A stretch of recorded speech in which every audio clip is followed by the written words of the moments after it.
What is up, everyone? Welcome back to another video. iOS 16.3.1. Actually, this is not another video, this is a live stream.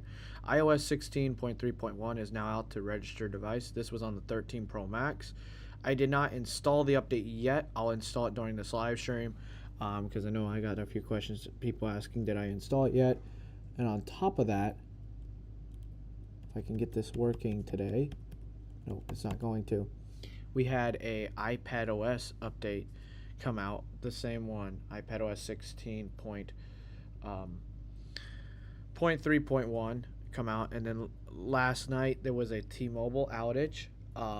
It did affect me apparently. I wasn't around to see it, but apparently it was late last night, and my iPhone randomly rebooted at 2:02 and 1 second in the morning. Because I have a thing on the iPhone that can read that analytics called Honested.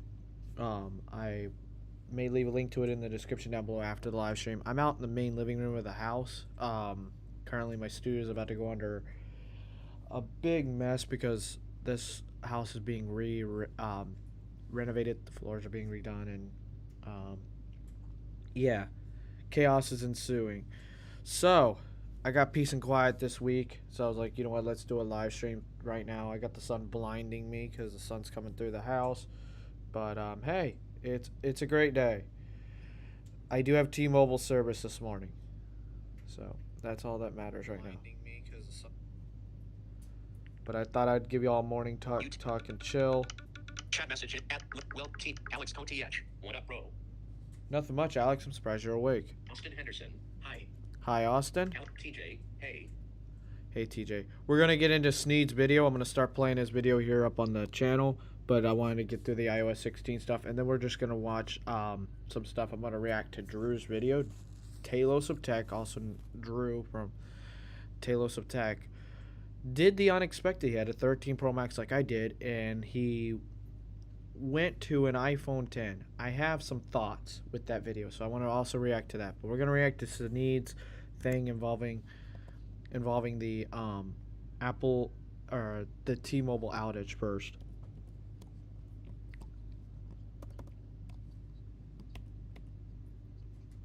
Hold on.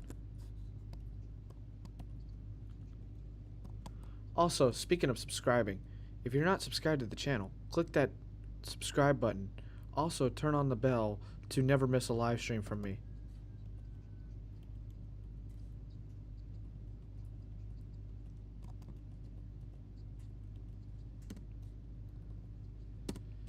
Dude, my thing is all bugged out right now. I don't know what's up with this computer. Give me a sec.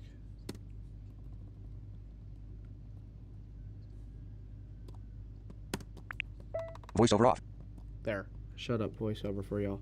Alright, so here's Sneed's video. I'm going to go full screen for it. And For the last 10 or so hours, there were some pretty serious outages across the country. SMT Nation, we back. Nation, we got an update from the T-Mobile network. Looks like over the course of the last 10 or so hours, there were some pretty serious outages across the country.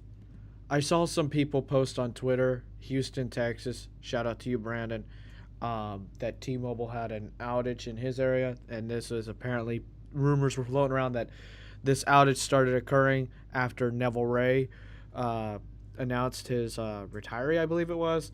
He announced it yesterday. I was reading some articles and looking at stuff because I've been up since like 6 Eastern and stuff like that.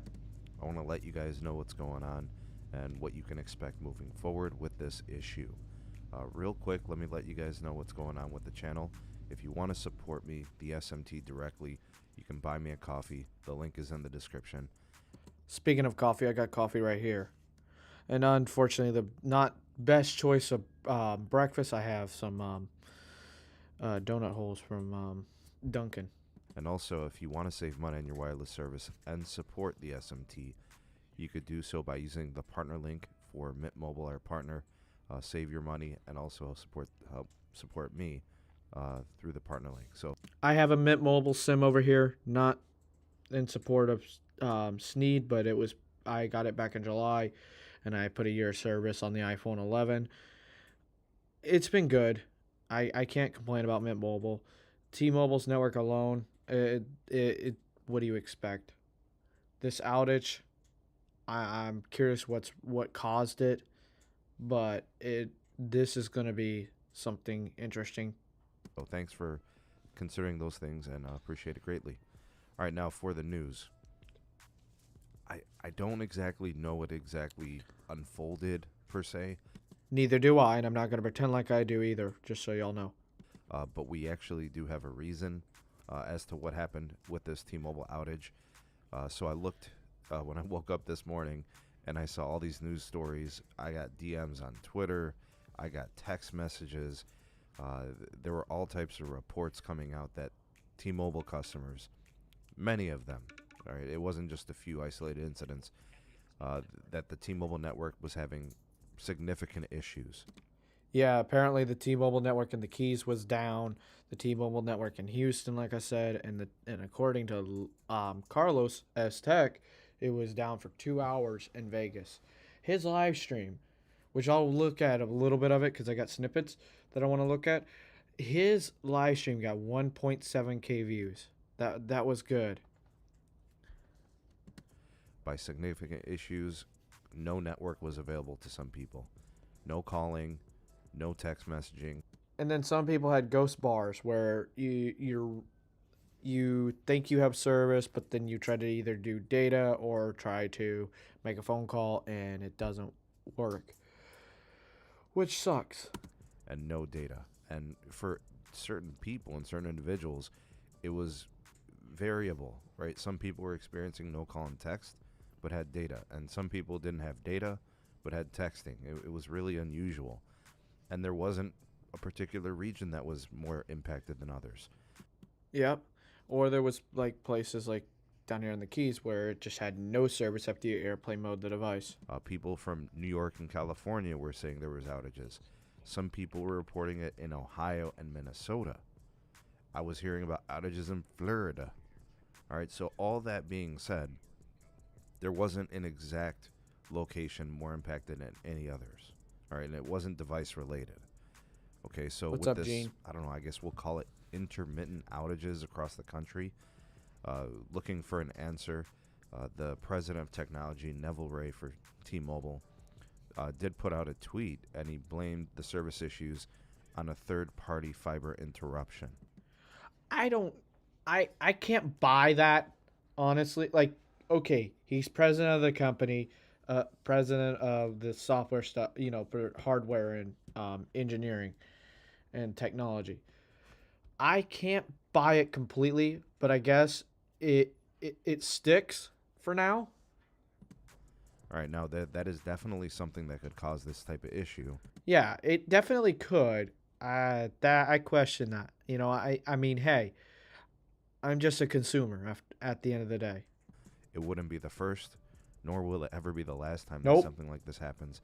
But I did find it unusual that there were people within certain locations saying they were having the outage disruption, and then other people in the same areas not having outage or disruption. So I thought that was kind of unusual and interesting. But national media coverage is aware of this. People have been reporting it for several hours.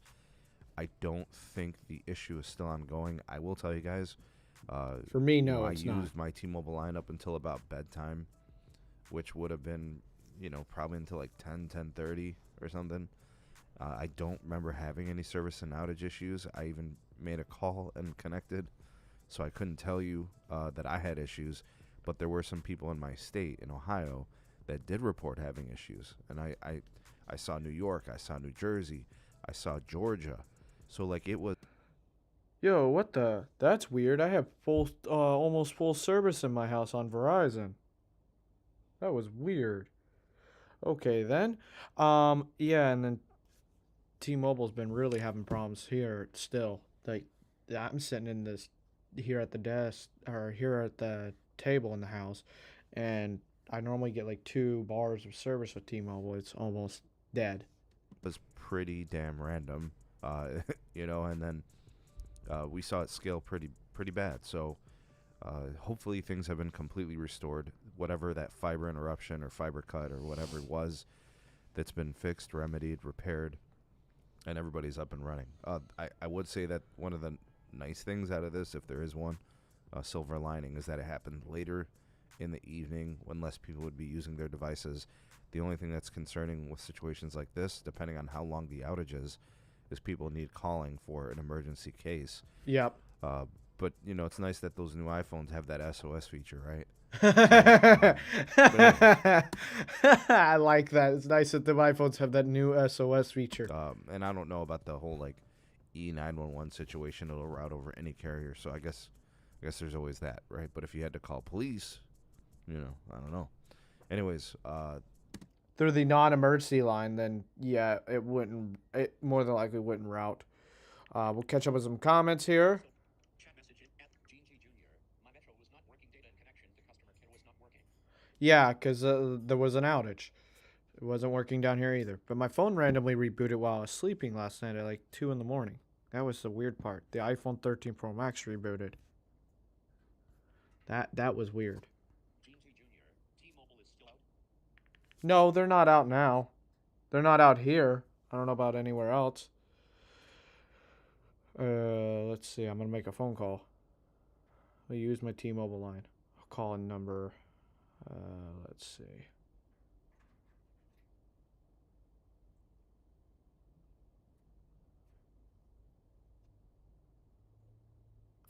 Hold on. No, it's going to do that. Never mind. Let's see. No, can I? No, I have too many calls. Never mind. So as of now, I know it will make that call. Let me see if data works. Data will be the key. Let me reroute my stuff to T-Mobile.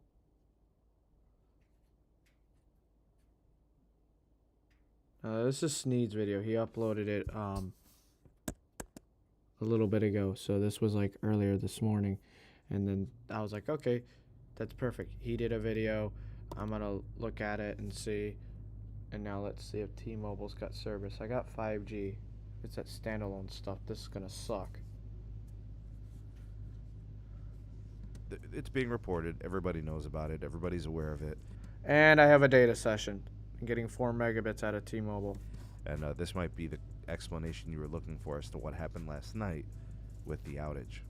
Yep. But hopefully this message reaches you, and now you're aware. It's good to be in the know. So if you appreciate these kind of updates, you can let me know by liking this video and then sharing it to others and let them know about the channel as well, and then keep up with their news also.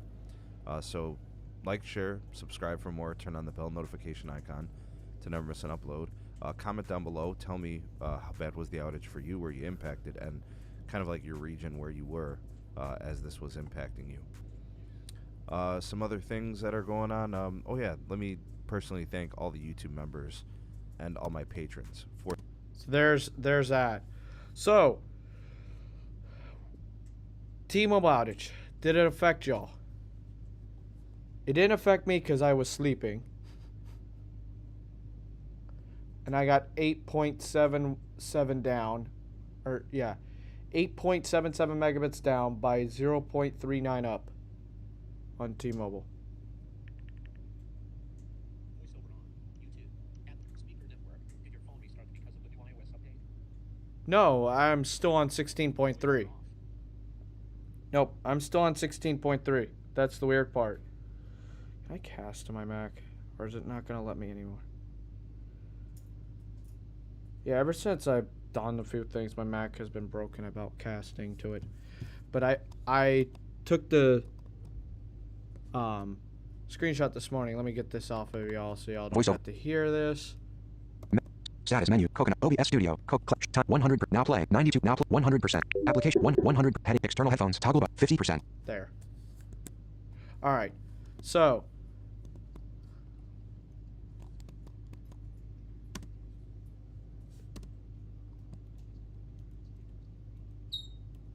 It's not going to let me.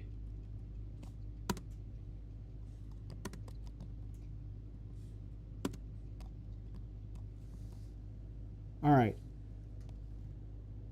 So there's the info on this phone. Darwin kernel boot time.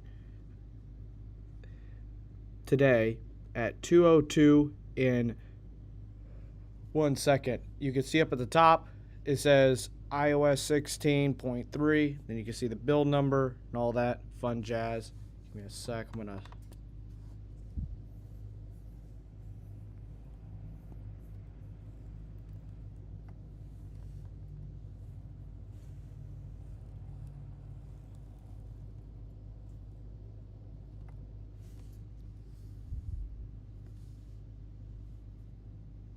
There.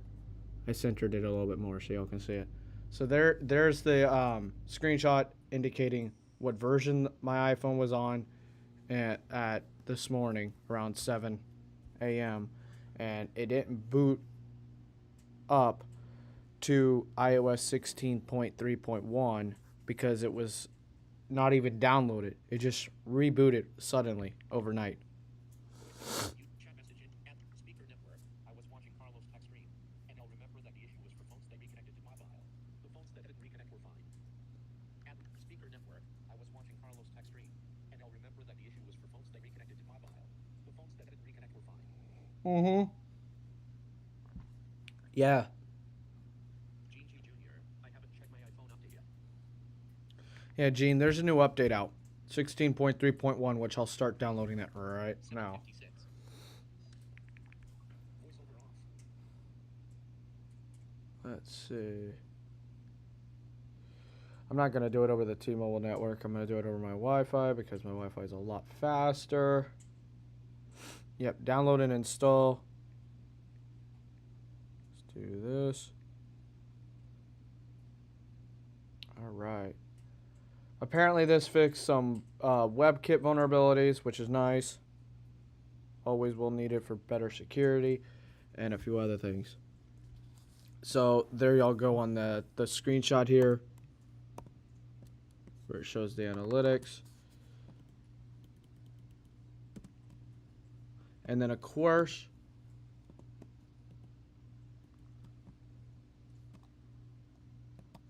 let's see, open. This was on iPadOS. This was on the M1 iPad Air.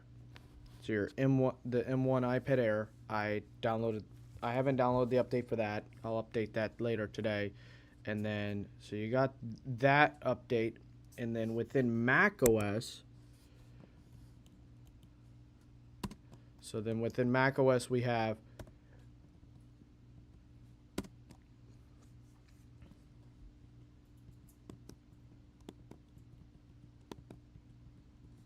software update.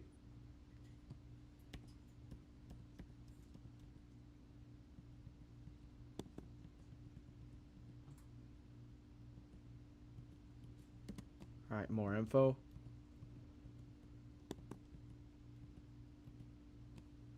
.9 megabytes. That is the most smallest macOS update I have seen in a long time. Because they're normally around 1.5 to 2.5 gigs. That is crazy. I've never actually seen it that, that small. That's nice.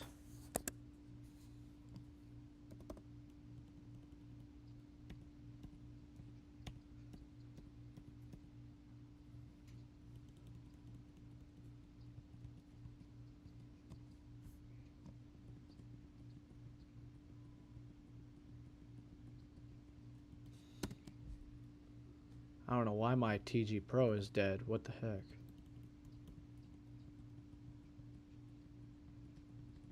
Yeah, my TG Pro died.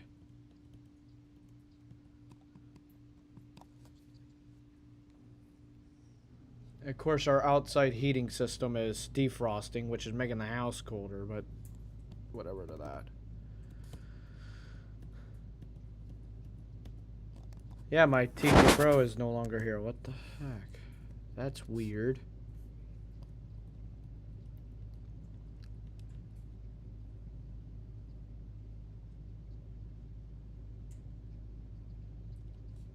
TG Pro.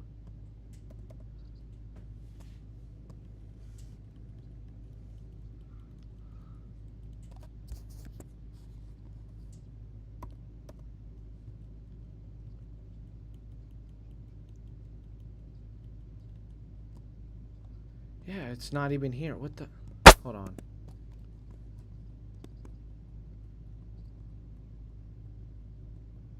No. Yeah, the thing I use to control my fans on my computer it's not working. Oh, Jesus. Yep, T-Mobile down, national outage, and I want to get to. Of course, I liked Sneed's video. Just like y'all should give this video a thumbs up.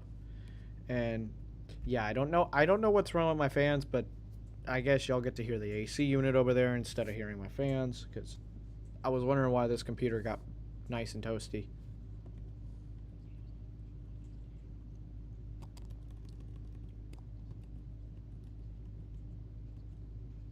Let's see, notifications.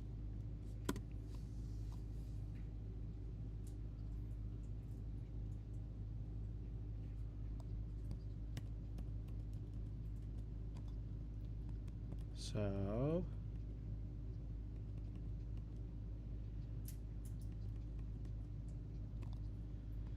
oh yeah, so them comments that I have highlighted here, those are scams. The one that I've highlighted there, the iDevice official iDevice help, the way the profile picture is set up, the way the thing is written, that's a scam.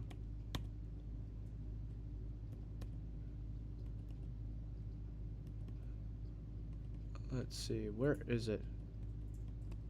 Is it not going to show me?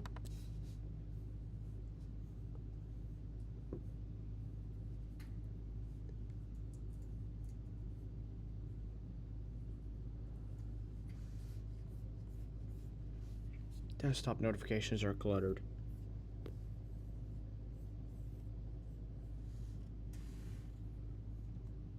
Here we go. All right. So, Drew, when are you going to upgrade from the new iPhone? I love his skits. I really do. Those skits are awesome.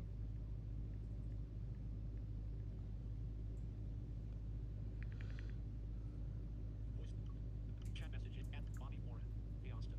Hey, Bobby, how are you doing? Junior, I'm downloading my iOS update over the Verizon network. Oh, nice. Speaker network. I was watching Carlos text stream.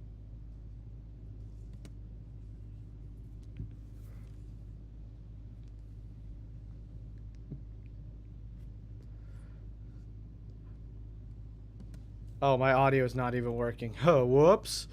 See? This is why I gotta have quality control.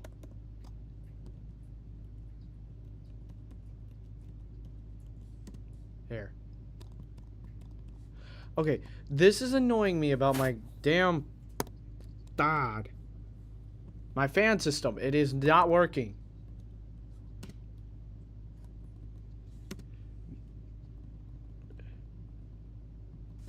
Multi-output device. Thank you. Voiceover off. Here. Drew, when are you gonna upgrade from your iPhone 13 Pro Max? I don't know. Okay, well, have you figured it out yet? The iPhone 15 is gonna have USB-C. Are we gonna upgrade for that? No, I don't think so. I think we should just wait and see what's gonna happen. What would it take to get you to upgrade your iPhone 13 Pro Max? I genuinely don't know. Apple would have to come up with something, I guess. Can you upgrade now? No, I mean, the 14 Pro Max just wasn't that good to me. I kind of forgot I was using a new phone for a while. Can you upgrade now? How about now? No, I think we should just focus on being more happy with what we have and not try to pretend like the latest and greatest is really that much different from last year's Right model. now. Okay. I like Drew's commenting there. Be happy with what we got now. And, you know, I'm a tech nerd. I got a 16-inch MacBook Pro. I got a 13-inch MacBook Air. I got the M1 iPad Air. And I got the iPhone 13 Pro Max. Yes, that speaks volumes for me. But I didn't need the MacBook Pro unless it was what I do later on this afternoon. I work on a podcast with a few friends, and I'm their YouTube manager. So exporting 2-hour-long videos on the MacBook Air is not that good in 4K compared to doing it on this computer. It takes it from an hour and a half down to only 30 minutes to 40 minutes export time. And I was like, yep, keeping this computer. But now, go, please, upgrade Okay. right now. I want to see it Okay. now. Upgrade. Fine. just for you, I will upgrade. Yes, yes. Okay, what spec? What are you gonna upgrade to? The iPhone 10. Yo! Oh, that was awesome. Hold up. Upgrade to the iPhone 10. Yo!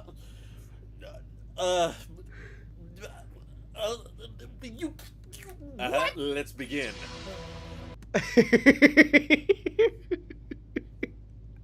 I like that reaction. I'm upgrading. To what? The iPhone 10? What? Chat message at Lavendi. Up early, I see doing it live. Yes, Lavendi, I'm up early. I got a lot of stuff to do this afternoon, so I'm treating everyone with a live. Also, happy Valentine's Day to everyone. Hope y'all all have a great day. Bobby Warren. I made a BBB complete on Verizon. Oh? Gene G Jr. Metro customer care is off though, but they are very, very busy. Oh, of course they're going to be.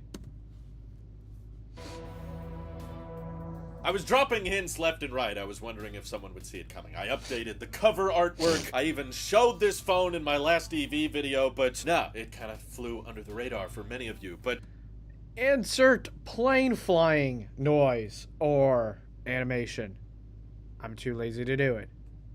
there's not one sole reason I decided to downgrade from my iPhone 13 Pro Max to a nearly 6-year-old iPhone that came out in November of 2017. Here it is, still working in the flesh in 20... I remember I got the iPhone 7. This iPhone 10 came out and I wanted to upgrade to it, but I got the iPhone 7 a year prior.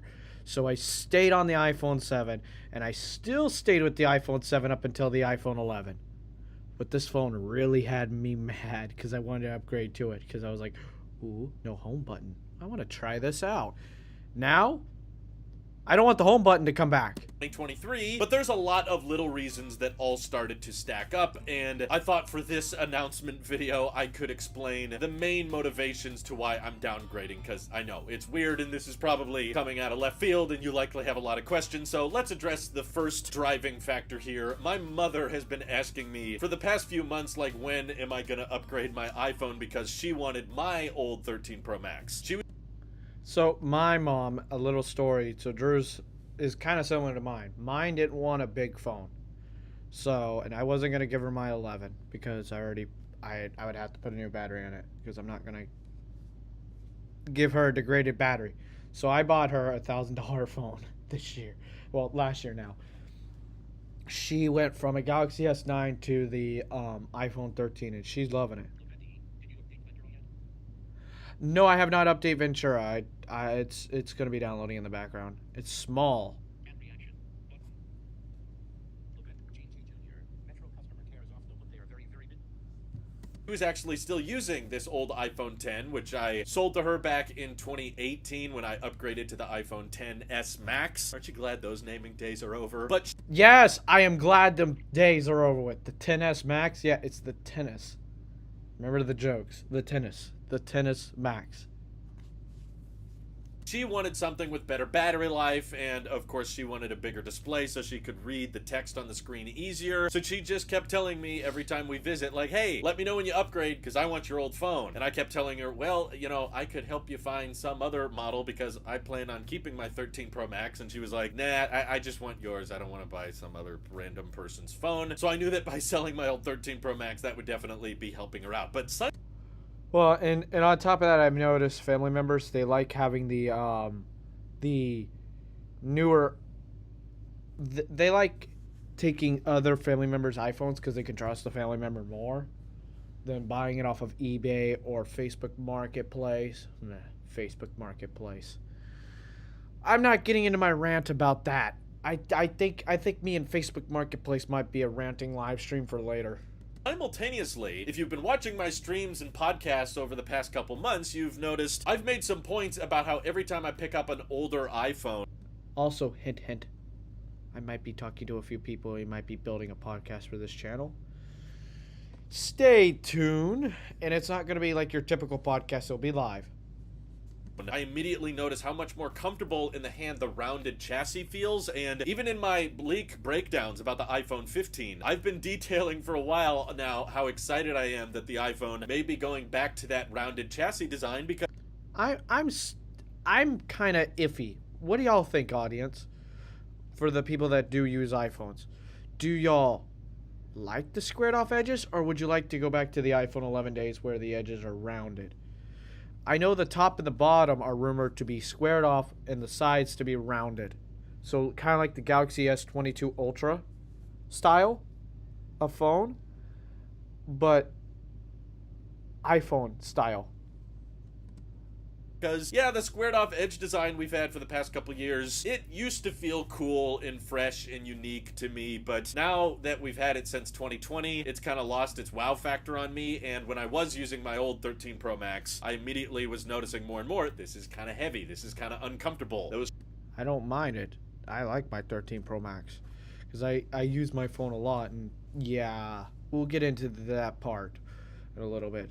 Sharp edges are cutting into my hands a lot more, and if I picked up my wife's phone, an iPhone SE2, or my sister's phone, an iPhone 8, or my dad's phone, an iPhone 11, I would always pick them up and immediately feel like, hey, this is nice. I love how easy this rests in my hand, and honestly, I kind of like the way it looks. It kind of matches the curved chassis of my Apple Watch Series 7. Yeah, the Series 7 is still here, by the way. So I still have my Series 6, and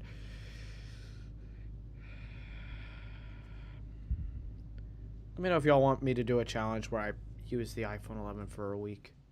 Just leave all my Mint Mobile lines on my 13 Pro Max. Just use T-Mobile on the iPhone 11.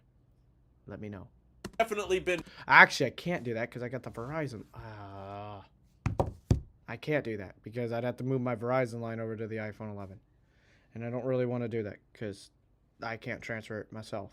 missing this old rounded chassis, and I knew that basically by swapping phones with my mother, I would get that old rounded chassis back. And if you recall my videos talking about how I would fix the iPhone 15 lineup, I mentioned that I thought the 5.8-inch iPhone form factor was underrated. It's kind of sad to me that they completely ditched this screen size because it's very compact, but not so compact that it might be jarring for people like the iPhone mini was, and clearly Like, okay, 5.4 inches was a little too small. My sister has an iPhone 13 mini, and I don't really like it that much.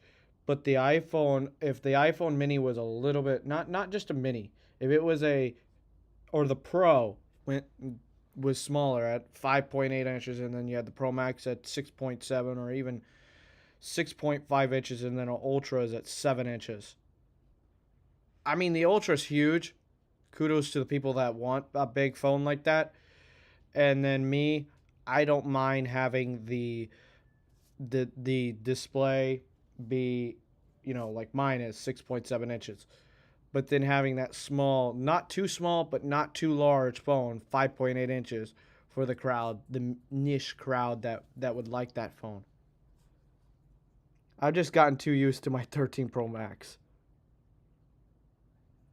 I'd feel like I'm downgrading, personally.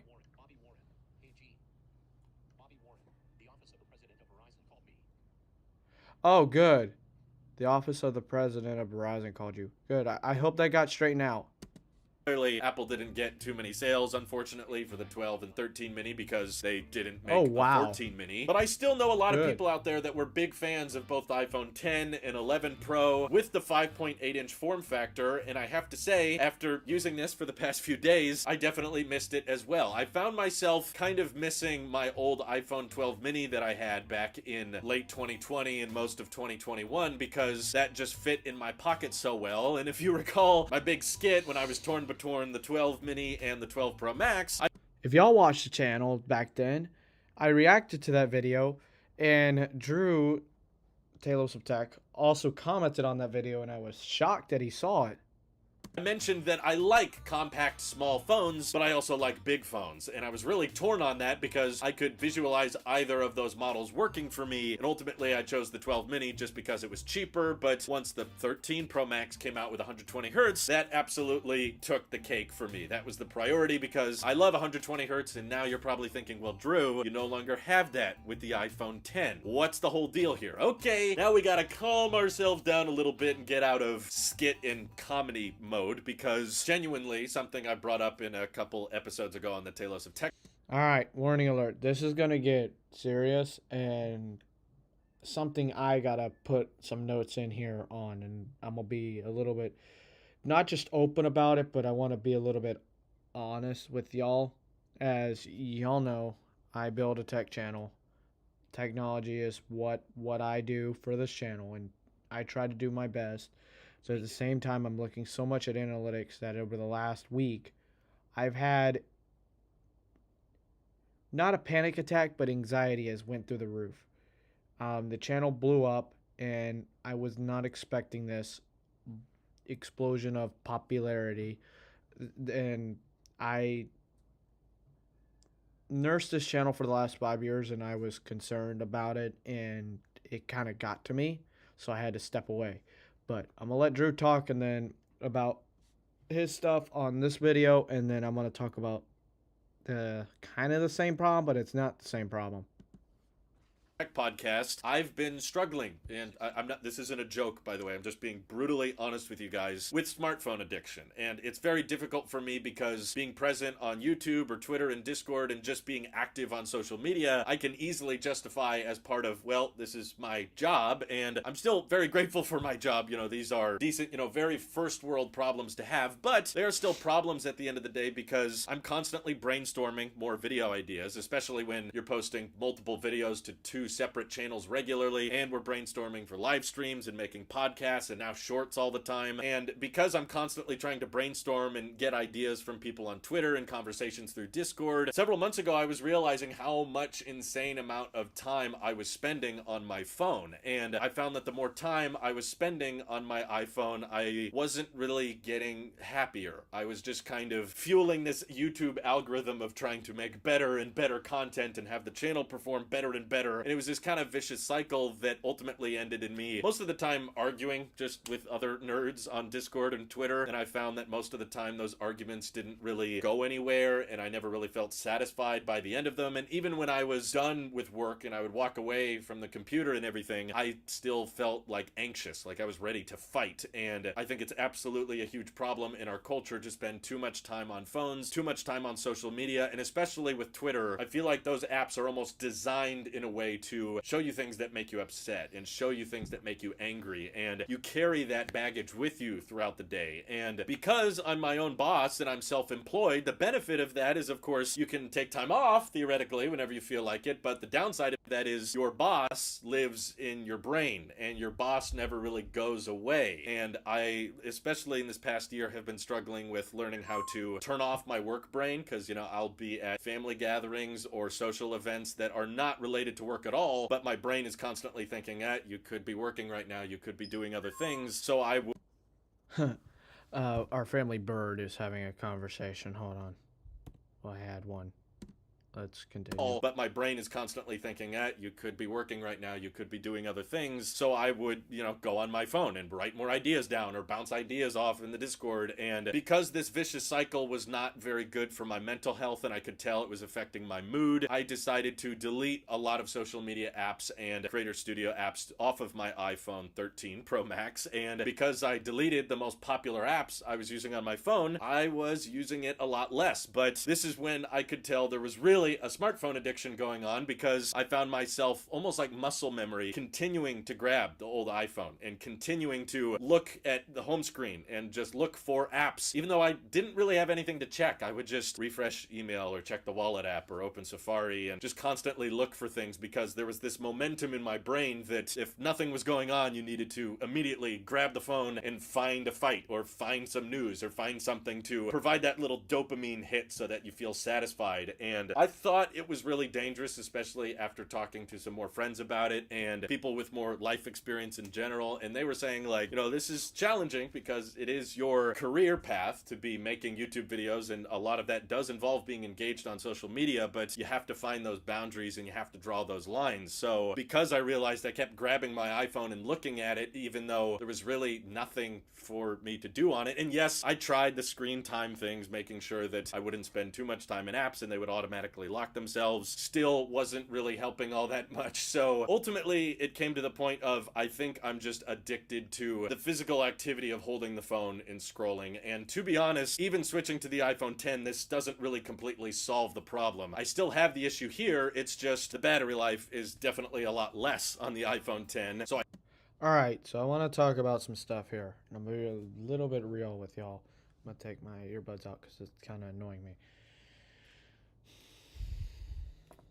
I don't suffer from any type of technology addiction. I'm visually impaired, so it goes hand in hand. I need it to kind of function in society, and not kind of. I do need it for the accessibility needs of, finding an Uber or, getting somewhere in a city and stuff like that. So it's a vicious cycle with me. Now, I haven't had to go to the point where I delete apps. I did notice in a few videos when I do my follow-ups every weekend that I'm averaging 10 to 14 hours of screen on time. When I see other content creators that are doing only 3, 4, 5 hours, maybe 6, I'm realizing I spend way too much time on my phone. One of the reasons why I got a 16-inch MacBook Pro was to not carry a computer with me, was to try to prevent me from taking my computer everywhere. I do it for work, and that is completely understandable. But I do not want to turn into a vicious cycle of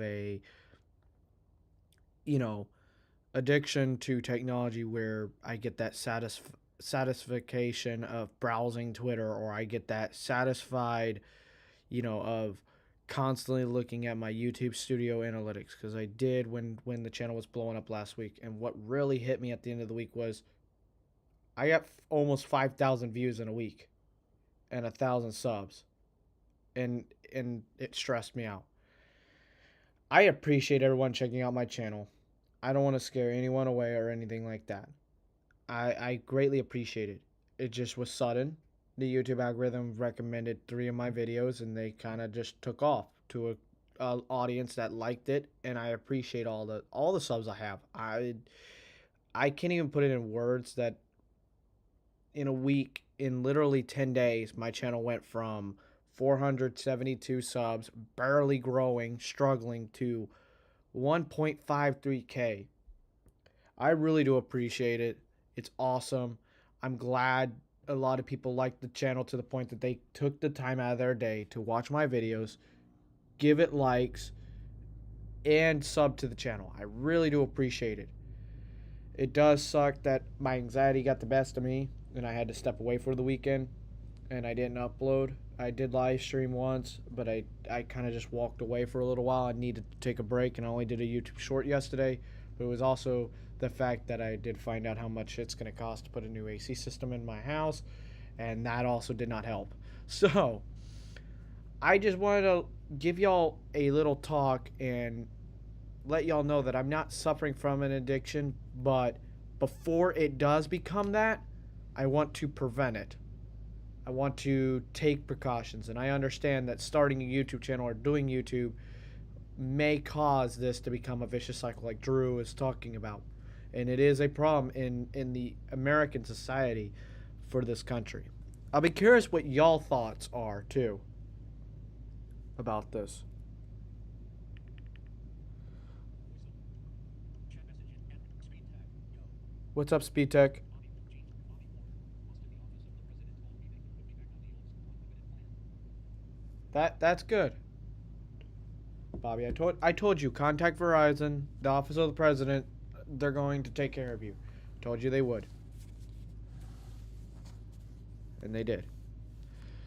How are you doing, Speed Tech? But it's not becoming an addiction yet, but it's just one of them things where I watch what I do and try to take a break. That's why if any of y'all that actually do, that are sub to the channel, that join in Google Meets and the little community that I'm in, why I haven't been around a little while, because I'm taking a break from, I'm trying to cut back on my social media usage. Trying to. I definitely Without tanking my channel. have to be more careful when I'm using my phone out on the go. Otherwise, if I keep it on or keep using it for too long, it'll just straight up die, which kind of forces me to be more careful, opposed to the screen time features in iOS. You can easily bypass those. I appreciate it. Nice.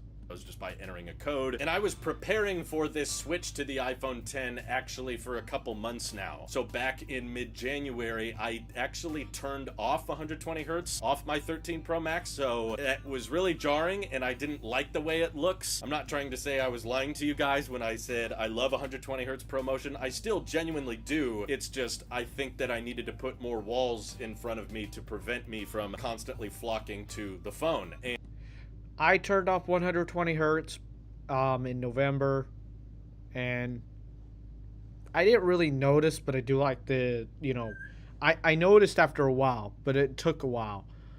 I miss the fact that I was able to scroll and look for an app very quickly compared to my other iPhone and stuff like that.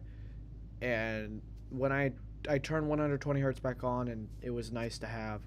It's one of the things where at the end of the day, 120 hertz doesn't matter fully to me. It is nice to have when I am looking at something. It's smooth, it's glossy, it's beautiful, but I can be fine with 60 hertz. I'm fine with either or. And by making the display a lot less appealing and a lot less eye-catching, I noticed that I didn't feel as tempted to gravitate towards that display and just start opening apps that I didn't even really need to check on. It was just muscle memory. So basically, for the past 2 or 3 weeks, I haven't been using my iPhone with 120 hertz, and I'm happy to report that even though I'm a ProMotion diehard, and when I was setting up the 13 Pro Max for my mom, I immediately noticed that that ProMotion was back on, and I was like, ugh, my precious, you know, the buttery smooth. I absolutely notice it, but I think I love it too much because it still took me several weeks of having the phone locked at 60 hertz before I was actually able to not care or not notice it. I genuinely envy so many of you guys out there that say you can't tell the difference between 60 and 120, because I really can notice, and it's kind of mesmerizing, I guess. So I decided, you know what? I'm just gonna force myself to live with 60 hertz, and yes, my eyes don't like it, but that's kind of the point. It forces me to just use my iPhone as a tool and nothing else, and by the time I switched to the iPhone 10, my eyes had kind of fully adjusted, so this doesn't really feel that much more laggy or delayed compared to any other screen, because my brain has kind of retrained itself to expect that the pocketable screen can stay at 60 hertz. Like, that's okay, Drew, you can keep it that way. And I'm sure many of you are thinking, well, why not go with a 13 mini then if you're fine with 60 hertz, or at least a 12 mini so you still have MagSafe? Well, it was mainly just an argument of cost, and if you guys remember, one of the reasons I didn't keep the iPhone 14 Pro Max, and the reason I wanted to keep using my 13 Pro Max, was because I was noticing in a lot of community polls and stuff that most people are not upgrading their iPhone every year. So why do us as content creators feel the pressure that we need to upgrade our iPhones every year when that's not what most of our viewers are doing? And I wanted to keep reviewing the 13 Pro Max as time went on so we could talk about how our iPhones age. And I feel like most big YouTube... Hi, Kat. Like me, I still have my 13 Pro Max. The USB-C thing for the iPhone 15, if it's nice, yes. If it gets it, yes. If I can afford it, I'll get it. But if I cannot afford it, I will literally let y'all know, and we'll just keep the 13 Pro Max around. If I cannot afford the, you know, the 15. All right, so the iPhone 13 is updating. If I cannot afford it, you know, I definitely will let y'all know. Let me go get the iPhone 11 so I can re-chat. Give me 1 sec.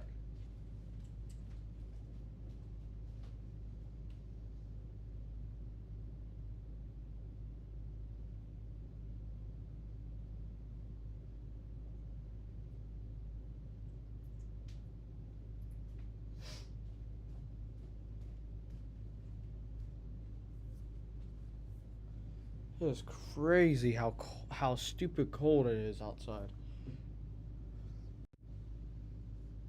And the current AC system in this house ain't keeping up with it.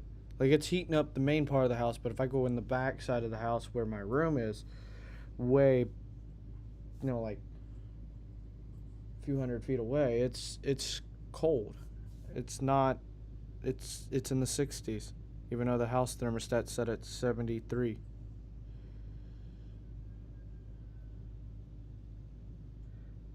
Like my main bedroom, I'll have to check. What's the temperature in the main bedroom? It's 70 degrees Fahrenheit in the main bedroom. And it's supposed to keep it at 73 throughout the whole house. YouTube. Chat message at Gene G Jr. Yes, this stream is great. That's why I subscribed, Austin. I greatly appreciate that, Gene. Gene G Jr. I updated my iPhone once a year. Gene G Jr. My iPhone 13 mini. Welcome to Live Chat. Remember Yeah. to guard your privacy I and mean, follow our community guidelines. I try to upgrade. I don't upgrade every year. I try to go about 3 to 4 years per upgrade, and 2 years is a little too much. So if I don't upgrade, I'm just gonna evaluate things before I even think about upgrading, because I don't want to waste money on a phone. I don't want to waste $1,000 over USB-C. YouTubers that are constantly upgrading once, maybe twice, maybe 4 times a year, they don't really get the full extent of ownership experience out of their phones, especially with Android phones only getting 3 or 4 years of software support, and that's it. We don't talk too much with how about these older phones? How are they holding up after all these years go by? So I definitely plan on talking about how the iPhone 10 is aged, what features it still gets from iOS 16 and which features it doesn't, and what it's like to live with one, especially Turn off low power mode. Okay, I turned low power mode off. I don't know why. as more Siri recently stutters. I've iOS 16 and which features it doesn't, and what it's like to live with one, especially as more recently I've been pushing a lot Yeah, on be my channel, both in That will be curious how what the iPhone 10 is getting right now in features, considering the phone is, God, 5 years old now, almost. Because it was released in, no, it's almost 6. It was released in 2017.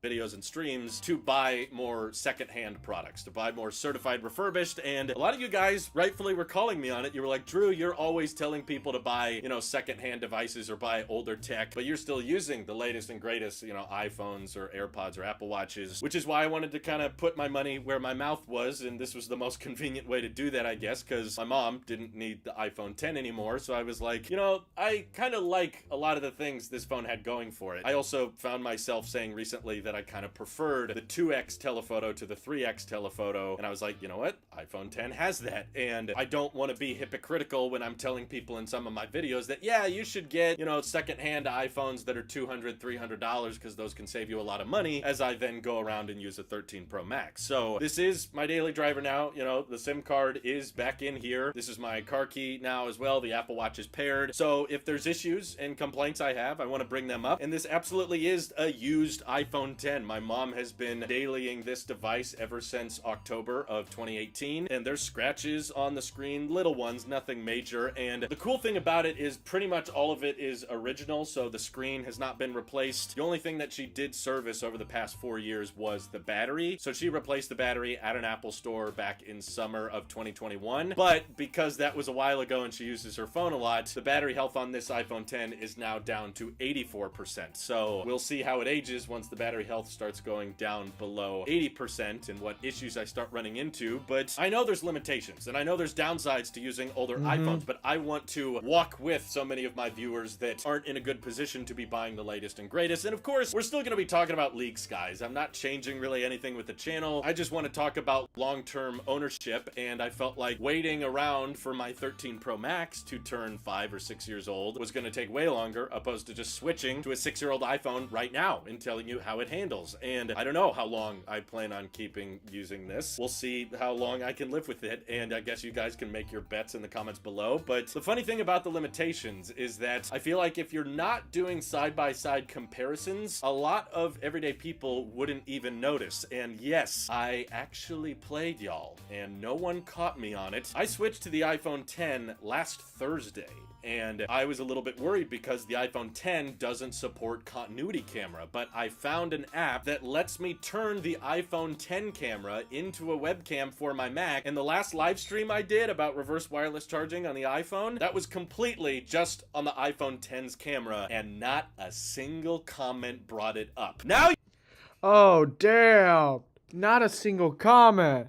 Holy cow, and he's got a channel with 249, 250K people. you're all gonna say you notice, of course, because you're gonna go back, watch that live stream, compare it to the previous live stream, and say, see, I could tell the difference, actually, your old streams looked better. But the point is, if I don't tell you that I changed something, and I just start streaming with this camera instead of the 13, you didn't notice. And sure, there's differences. I'm well aware that the 13 Pro Max has a vastly superior camera to the iPhone 10. Oh, yeah. Shocking, I know, but my point was that you guys didn't notice a degrade in quality enough to ask about it in the chat or comment on it. Everybody was just like, yep, seems like a normal Talos of Tech stream. And yes, there's other use cases, I'm sure, whether it be night mode photography and 4K ProRes video, where you'll definitely notice more dynamic range improvements on the 13 Pro Max. But frankly, I use my iPhone mostly as a webcam in my day-to-day life. I don't take a ton of pictures or videos casually, which is why Yeah, I know how to do the webcam on the Mac because I've done it before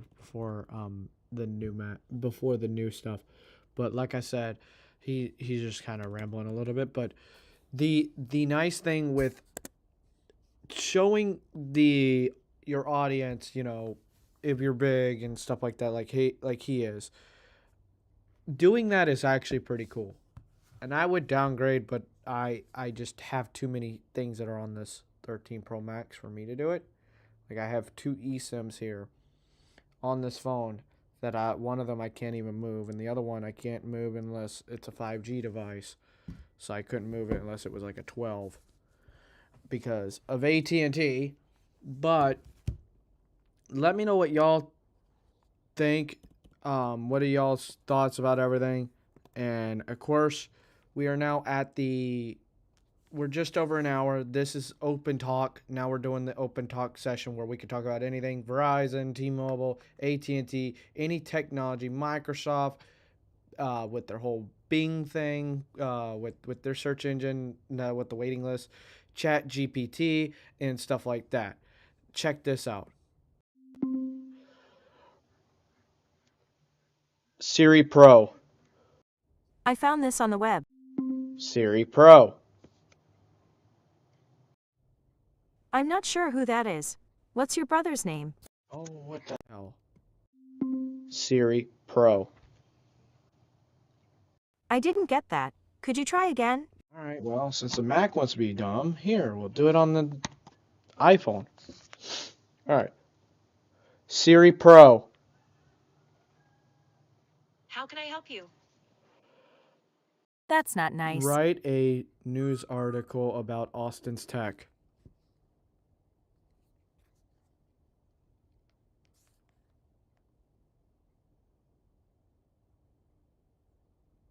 It's thinking.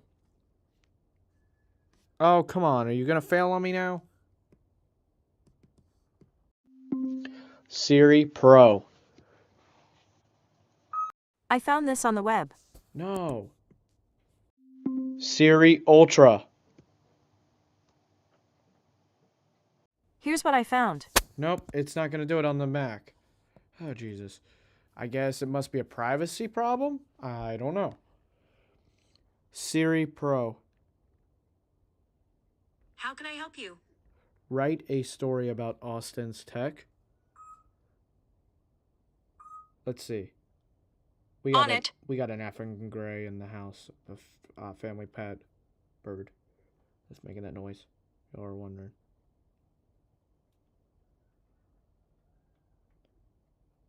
Any day now. It keeps crashing over here. Let me try the 13 Pro Max. Jesus. Right.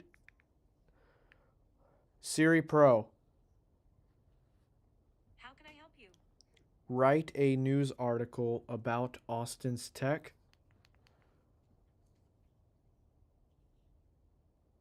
On it. Let's see what it does with the 13 Pro Max, because the 11 didn't do it. Still working. Come on.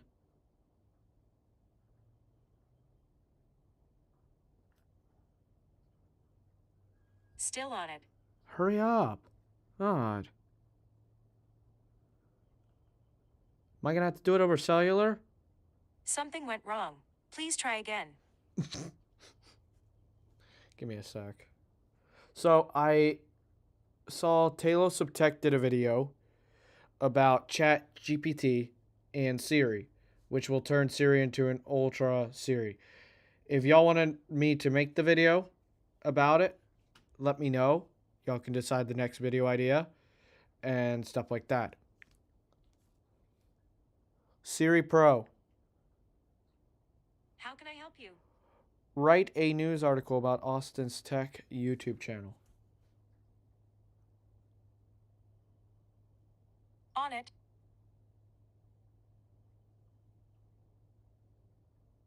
Is it gonna do it? Working on that. Hurry up. God.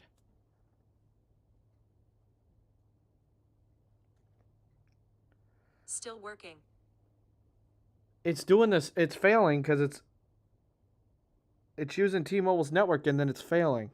Let me try Wi-Fi. Write a story.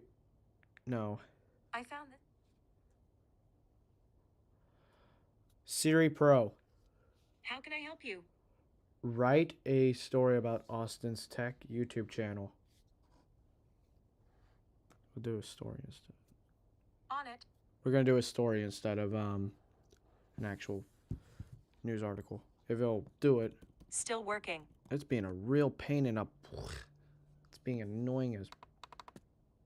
God. Something went wrong. Please try again. Oh my lord. Something broke. Voiceover on Finder. Status. Coconut. OBS Studio. Status. Cloud. Shortcut. Time machine. 100%. Application. 100. Heading output. External headphones. 50%. There. There. Alright. Let's see. Yeah, it keeps crashing for some weird reason. Let me launch. Open shortcuts.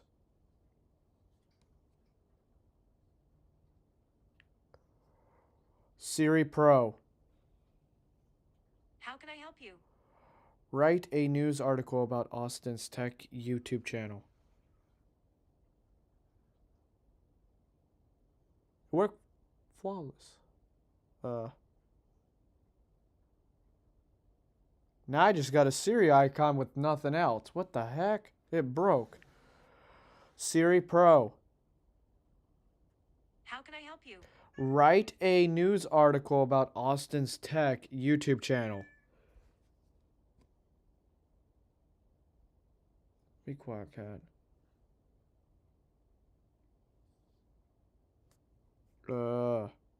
It's like Siri died.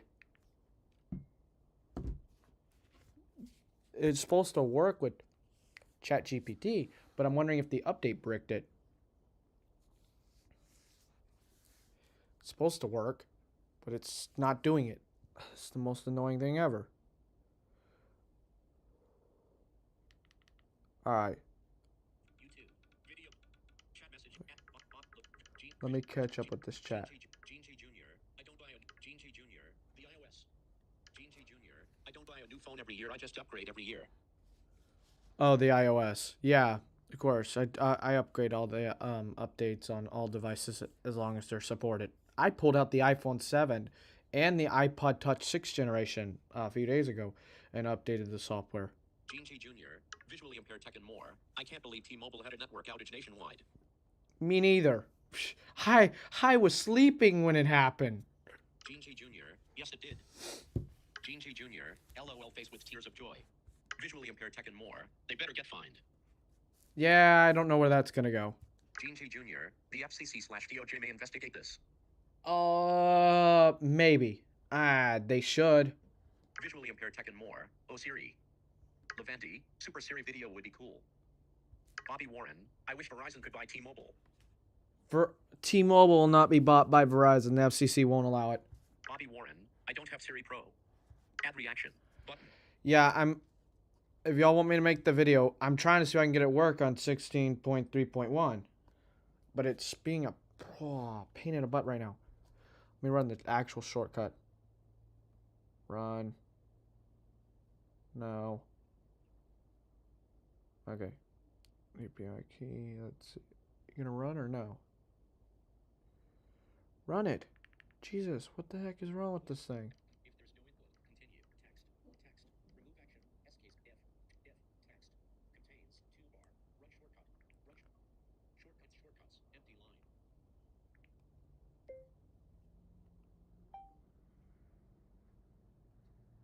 How are you?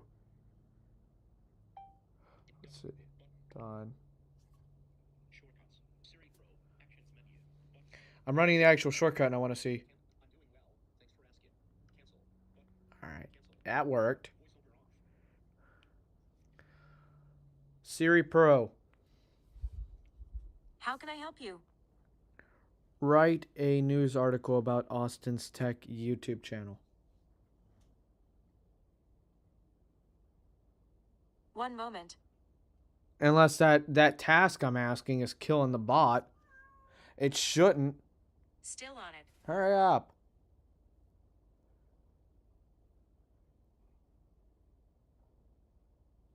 It's not. Still working. Jesus. Did it literally? Screen dimmed. Something went wrong. Please try again. Alright, let me ask it a different question. What can I ask the bot?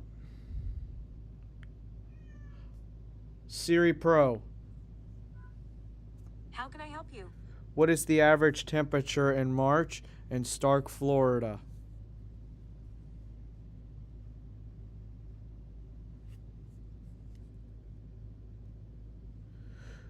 It dies. What the heck is going on? Siri Pro.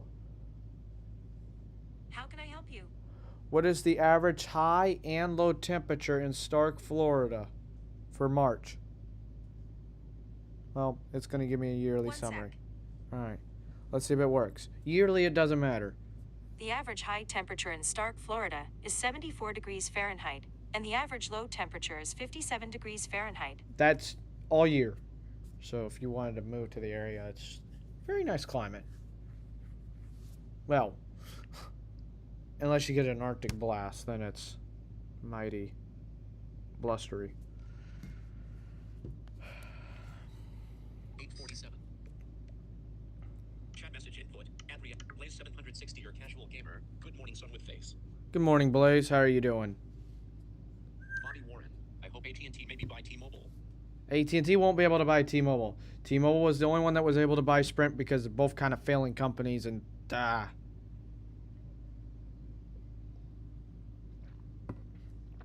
FCC won't allow it. Blaze 700. Gene G Jr. I Siri your channel and it came up you're on Wikipedia. It says you're a blogger on YouTube. LOL grinning face with squinting eyes.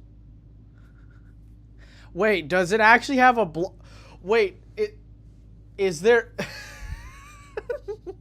It's probably bringing up Austin Evans. Bobby Warren. Hey Blaze. Ad reaction. Bobby Gene G Jr. I Siri your channel and it came up you're on Wikipedia. It says you're a blogger on YouTube. LOL grinning face with squinting eyes. Who is Austin's Tech? I found this on the web. Let's see. What does it bring up for me? Why Austin is becoming the new American tech hub. CMS Wire. Built in Austin. Austin Tech and Startups. Built in Austin. How Austin made a name in tech. These attributes. A booming job market. Oh, Jesus Christ. It's mixing Austin, Texas, and a person named Austin out in Texas in tech market. But if there's actually, like, if there is actually a Wikipedia article on my actual channel now, yo, send that my way. I might look at it and be like, yo, who did that? That'd be funny. Bobby Warren. Hey Blaze. Blaze Gene G Jr. Hey Blaze. Blaze 760 your casual gamer. Sup Bobby hello Gene DNA. So, how are you doing, Blaze? What time is it where some of y'all are? Here on the East Coast, it is 8:49 in the morning. I'll finish this coffee.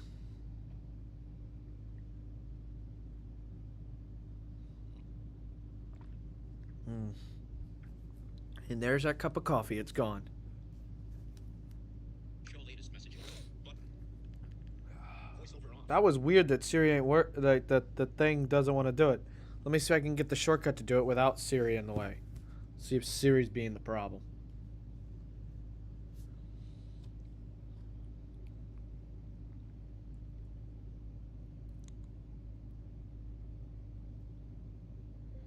Make a news article about Austin's Tech YouTube channel.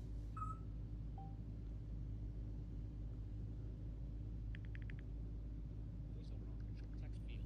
Is interview. Make a news article about Austin Sketch. YouTube channel. Word mode.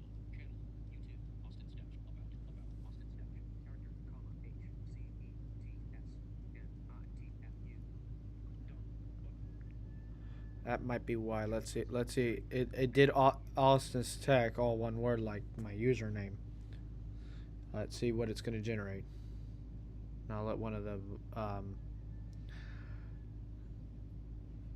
I'll share it to the Mac.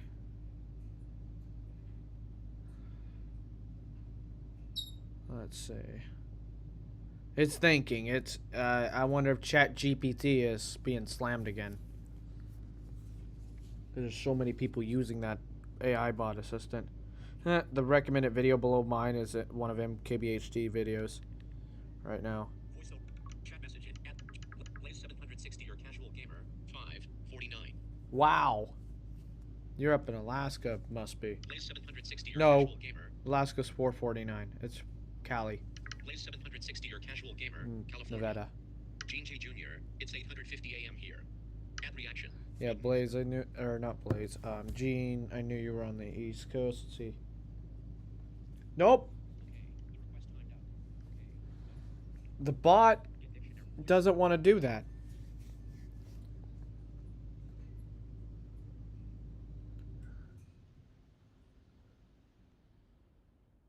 Where did it fail at? Voiceover. Get the request timed out. Show options. Get contents of https://happy.opnay.com/v1/completions. Voiceover off.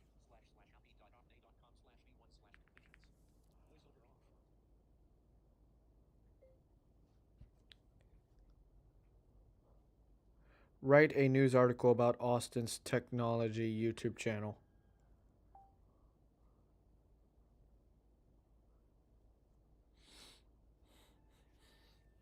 I would mess with it on the Mac, but I don't have the shortcut.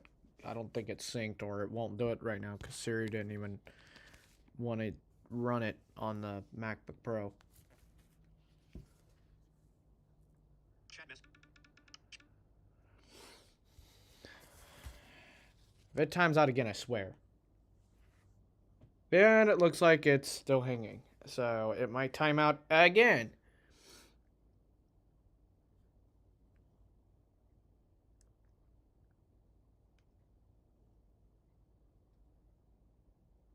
Alright.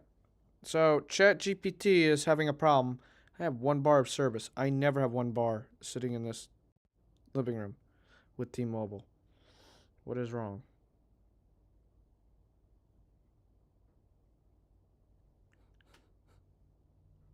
There we go. I airplane mode it and it works now.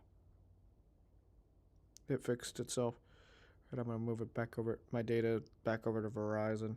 The good old Verizon. As Carlos likes to say, the Verizon.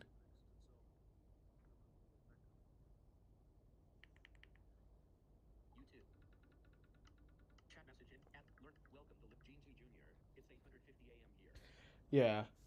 I was like, you know, I'll stream this morning because I don't have other plans and I missed a video for y'all.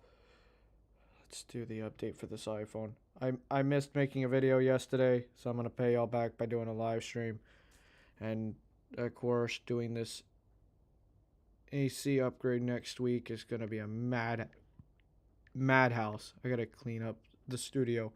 So my studio is going to have a lot done to it. It's going to be a whole mess for a while. So any videos you see might actually be more than likely outside. The weather's getting better. So, yeah. Hopefully Apple doesn't release any updates next week. And if they do, I'll do them outside. Because next week, on the 21st. It should be. That's when the new AC system's going to be installed, and hopefully, knock on wood, nothing goes wrong. Nothing.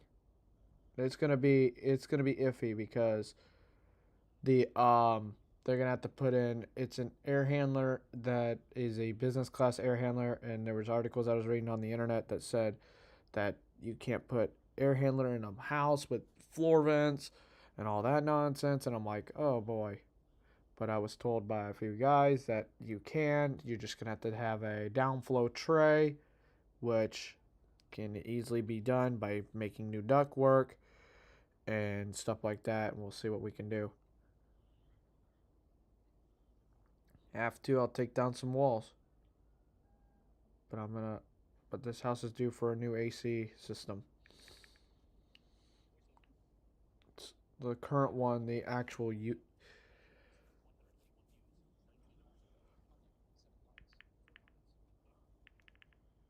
yesterday's YouTube short only got 121 views.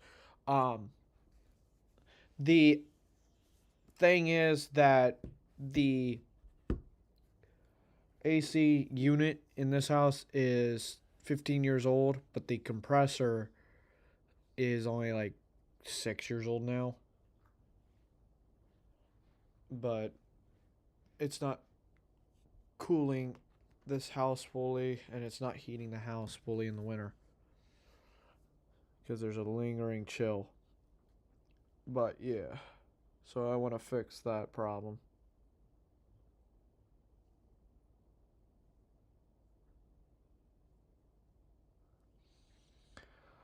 But how are y'all doing?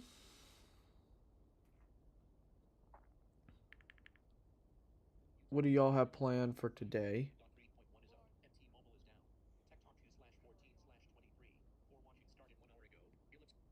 And this is an hour-long stream. So if y'all chat, we'll talk about whatever. Samsung, so they did announce their Galaxy S lineup.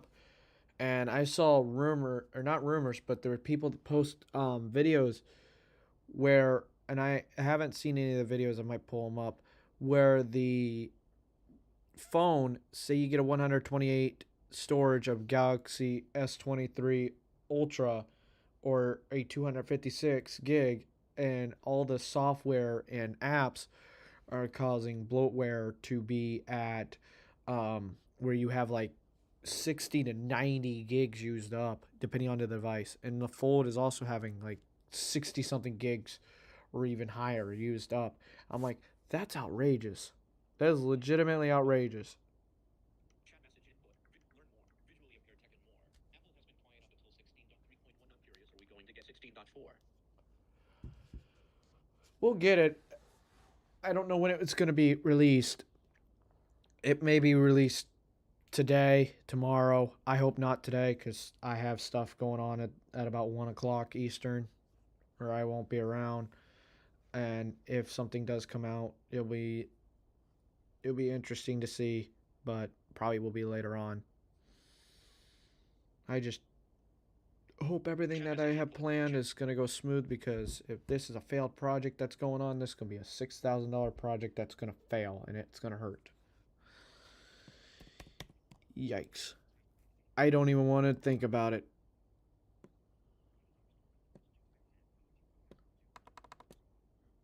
I don't even want to think about that. That's going to hurt. Ouch.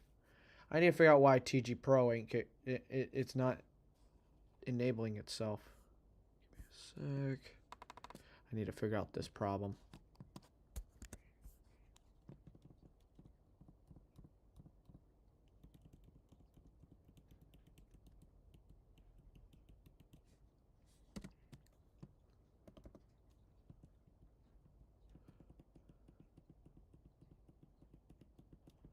Yeah, there's something wrong with TG Pro. I'm going to diagnose the problem after this live stream.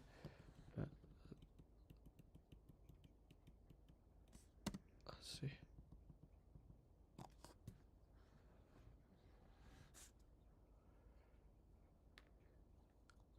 So the battery's at 89.5 degrees Fahrenheit, and there's like 2 hours. It says about 2 hours remaining on this battery if I keep streaming right now.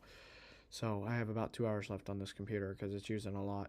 I guess while I'm at it, let's pull up Launch Activity Monitor. Why are you doing this? Launch Activity Monitor. Thank you.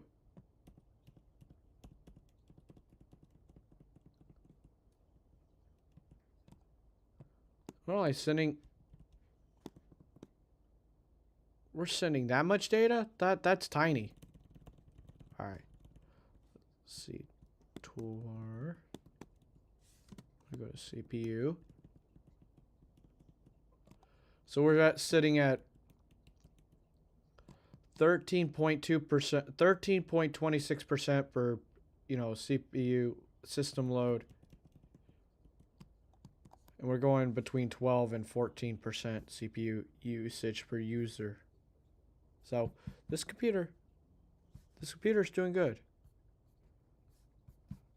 What about RAM? Let's see. And memory. So this computer has 16 gigs. We're only using 9.72 gigabytes. That's very high for typical stuff, but that's because I have a lot of stuff running in the background. App memory, 7.45 gigabytes. Yeah, see, 6.1 gigs is cache. System wired memory, data containing that cannot be swapped disk or compressed. We're looking at 1.4 gigs, 0 bytes, no compressed data. So there's no swap memory. That's good. That was the one thing that I wanted to see, but you can see all my analytics on the Shortcuts. Siri Pro toolbar. Run short batteries. No. Voiceover off. Shortcut didn't want to run for me. I'm not going to run it. But yeah, so so we had a T-Mobile outage, iOS 16.3.1, iPadOS 16.3.1, macOS Ventura showed up. And Lavendi did ask, did I update my Mac? No, I have not. I guess we'll download that update.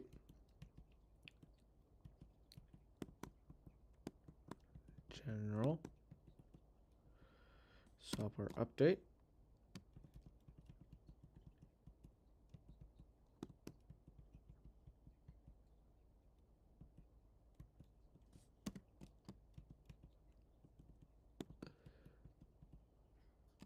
Yeah, 918.9 megabytes. That's gonna be a quick install. But yeah. Cause like, look here. I'm gonna route the audio so visually impaired tech and more can hear this. Multi-output device. System settings. Software update window. Nope. 918 point mission. No. System settings. Speed test. Speed test. Go button. Starting ping test. Here's my Xfinity. Ping result 19 milliseconds. Testing download. So we got 19 millisecond ping because we're streaming. It normally is around 12. This is coming from the computer that is streaming. Download result 377 megabits per second. Testing upload. So we're pulling down at a 377. I'm gonna do a speed test on the iPhone later in a little bit and see what I'm getting for loaded pings.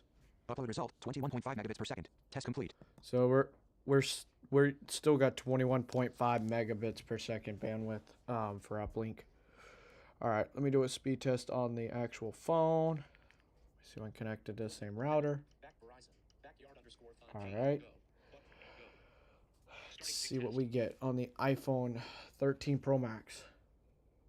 Idle ping result. 32 milliseconds. 33 milliseconds jitter. 32 millisecond ping, 33 millisecond jitter. That's a little high. Close. Button. Menu. Close. Button. So it's only allocating. Download result. 282 megabits per second. Download ping result 71 milliseconds, 37 milliseconds. So 71 millisecond loaded ping with a 36 millisecond jitter, and the download speed was Close. 282 megabits. Upload result 21.6 megabits per second. Upload ping result 45 milliseconds, 13 milliseconds. And a 45 millisecond loaded upload ping with a 13 millisecond jitter and a upload speed of 21.6 megabits per second. My Comcast is doing good. It's very healthy. Voiceover. Chat message in. Visually impaired tech and more. That's not bad.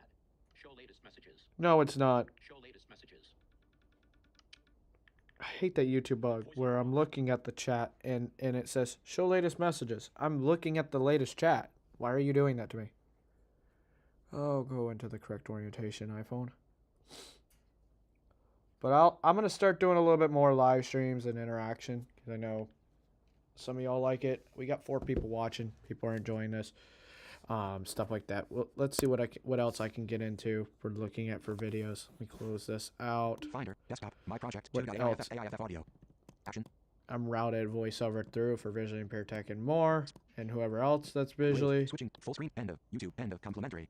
Heading The level one, title, voiceover off. if you want to watch the full video in its entirety, because I've reacted to most of it on Taylors of Tech, it is switching the iPhone 10 from 13 Pro Max video. I mean, check his channel out. He does good content. I like his stuff. Brave not responding.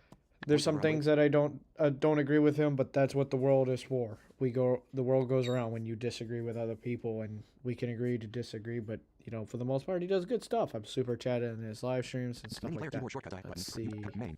End of account profile photo notifications button. notifications. You are currently on the button. Autoplay is off button. iDevice help uploaded. Find the 18 hours ago. 18 hours ago.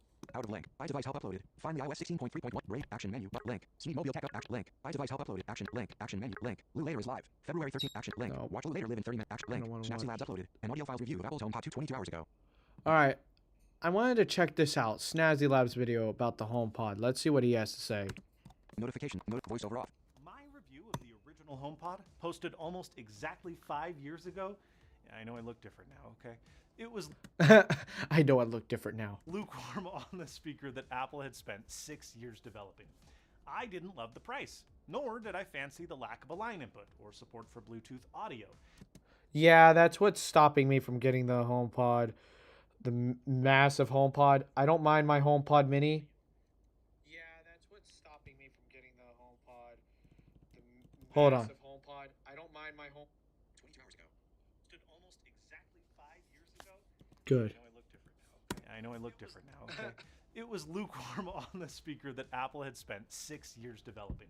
I didn't love the price, nor did I fancy the lack of a line input or support for Bluetooth audio. The speaker's longevity was at the mercy of Apple continuing to support it, because it ran Siri, which I found to be even more limited than it was on an iPhone. Also, I got ChatGPT working on the HomePods. So I was able to get that working with the Siri in the office / my bedroom, and it is impressive that it does answer when ChatGPT actually works. It actually is more responsive than the Google Home. It made voice control, the primary interface with this device, frustrating. The display wasn't really actually a display, rather just an expensive light diffuser, and for what? And then third-party app support was weak. Repairability? That was basically nigh impossible. I wasn't a fan. Now, lots of time has been spent in the recent weeks analyzing the product lifecycle and supply chains and COVID, etc., as the blameworthy reason for the OG HomePod's strange discontinuance. But we're not really going to know why until an ex-employee writes a tell-all in 20 years. Frankly, it doesn't matter why the OG HomePod died. The fact is, 5 years later, a new HomePod has been released, and guess what? It still has every single one of the problems previously mentioned. Oh, great. Good job, Apple. Inherited from the original. But while the new HomePod isn't that different, it's also not the same. And it's better than I expected it to be.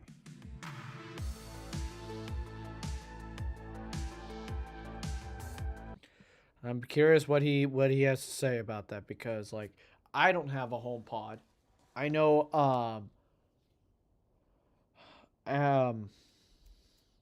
Apple Track did or Sam for my update did a video on a HomePod, and I guess I'll look at that too.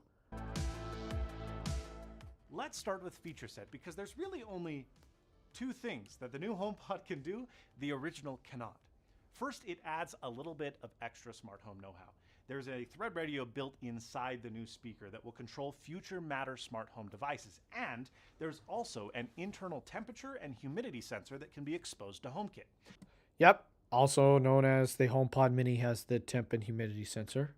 I'm glad, even though it's been hidden for a while, and then Apple finally lets it come out of the closet. Oh yeah, your HomePod Mini has a temp and humidity sensor, but we weren't able to. We didn't let you have access to it since we were selling the HomePod Mini. These same sensors, well, they've been on the HomePod Mini since it started shipping a couple years ago, but they've just recently been enabled via software. Now, I will say that these sensors are weird. There is a 24 to 48 hour calibration period before any data shows up in your home app. Mine only took about 2 hours. Mine only took 2 hours for it to show up. The sensors are weird because, like, I have an ambient weather station that was $300, and it does show a discrepancy of about 1.5 degrees to 2 degrees, and the humidity values have been off by a lot. The HomePod Mini is like, oh, the humidity in the house at one point was 67%, but the actual weather station was telling me it was at 61%. And this was 2 days ago when it was raining a lot outside, and it was just cool enough that none of the AC could run. That's after being set up or even moved inside of the same room or to a separate room. That's kind of mildly annoying. 2 days to wait for new data every time you move a speaker. But it wouldn't be that much of a problem if they were accurate. They're not. I found the HomePod Mini to be acceptable. It's within 1 to 3 degrees Fahrenheit of my calibrated probe. But like Dave 2D, I found the big HomePod's temperature data was far poorer than the HomePod Mini. Frankly, it was erroneous enough that it was completely useless for most automations. To make matters worse, while you can hide these new temperature sensors from your home summary, you can't hide them from room pages like you can with third-party temperature devices. So, if you've already got a better thermosensor in the room you're in, well, too bad. Rather than displaying 69 degrees, nice, it's going to display a range that includes 69 degrees from your thermoprobe and the HomePod's erroneous reading, which is oftentimes 5 to 10 degrees higher. Jesus! Frustrating. Wow. Now, where temperature fails, humidity prevails. The latter sensor is actually very accurate, and considering that a HomePod Mini is $99 for a speaker, a voice controller, a temperature sensor, a humidity sensor, and a Thread radio, it's a pretty great deal given similarly effective temperature and humidity sensors are often $50 by themselves. The big HomePod, however, is significantly less accurate. Be that from warmer operating temperatures, from the built-in amplifiers, I know not. But it's disappointing to see for literally 3 times the price. That is disappointing because, like, I would expect the HomePod to be a little bit, about the same accuracy as the HomePod Mini. Now I'm curious what happens if I play music on the HomePod Mini. Will it actually raise the temperature? I'll have to test that out. To be continued on that one. The second thing the HomePod 2 can do that the original cannot is react to devices that have a U1 chip built in. A year after its release, the first HomePod gains the ability to suggest handing off audio when you approach the speaker with a phone. But as someone who has actually had a HomePod in his kitchen for years, this handoff functionality was spotty at best. Yeah, and then when I'm filming videos, it likes to want to hand off right away. But then when I'm not filming videos, it's like, oh, are you trying to hand off to me? No, I don't want you to. No, don't hand off to me. No. Go screw off. It's literally what the HomePod is like saying to me. Add React, learn visually impaired tech and more. I could see them push another update. Well, you can only do so much with a temp and humidity sensor before it kind of just is a dud.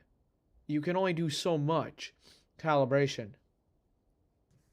Oftentimes, it wouldn't suggest I beam content when I was mere millimeters away from the speaker, and other times I found myself in a different room entirely when the speaker, out of earshot, suggested on my phone, hey, why don't I take over the audio stream?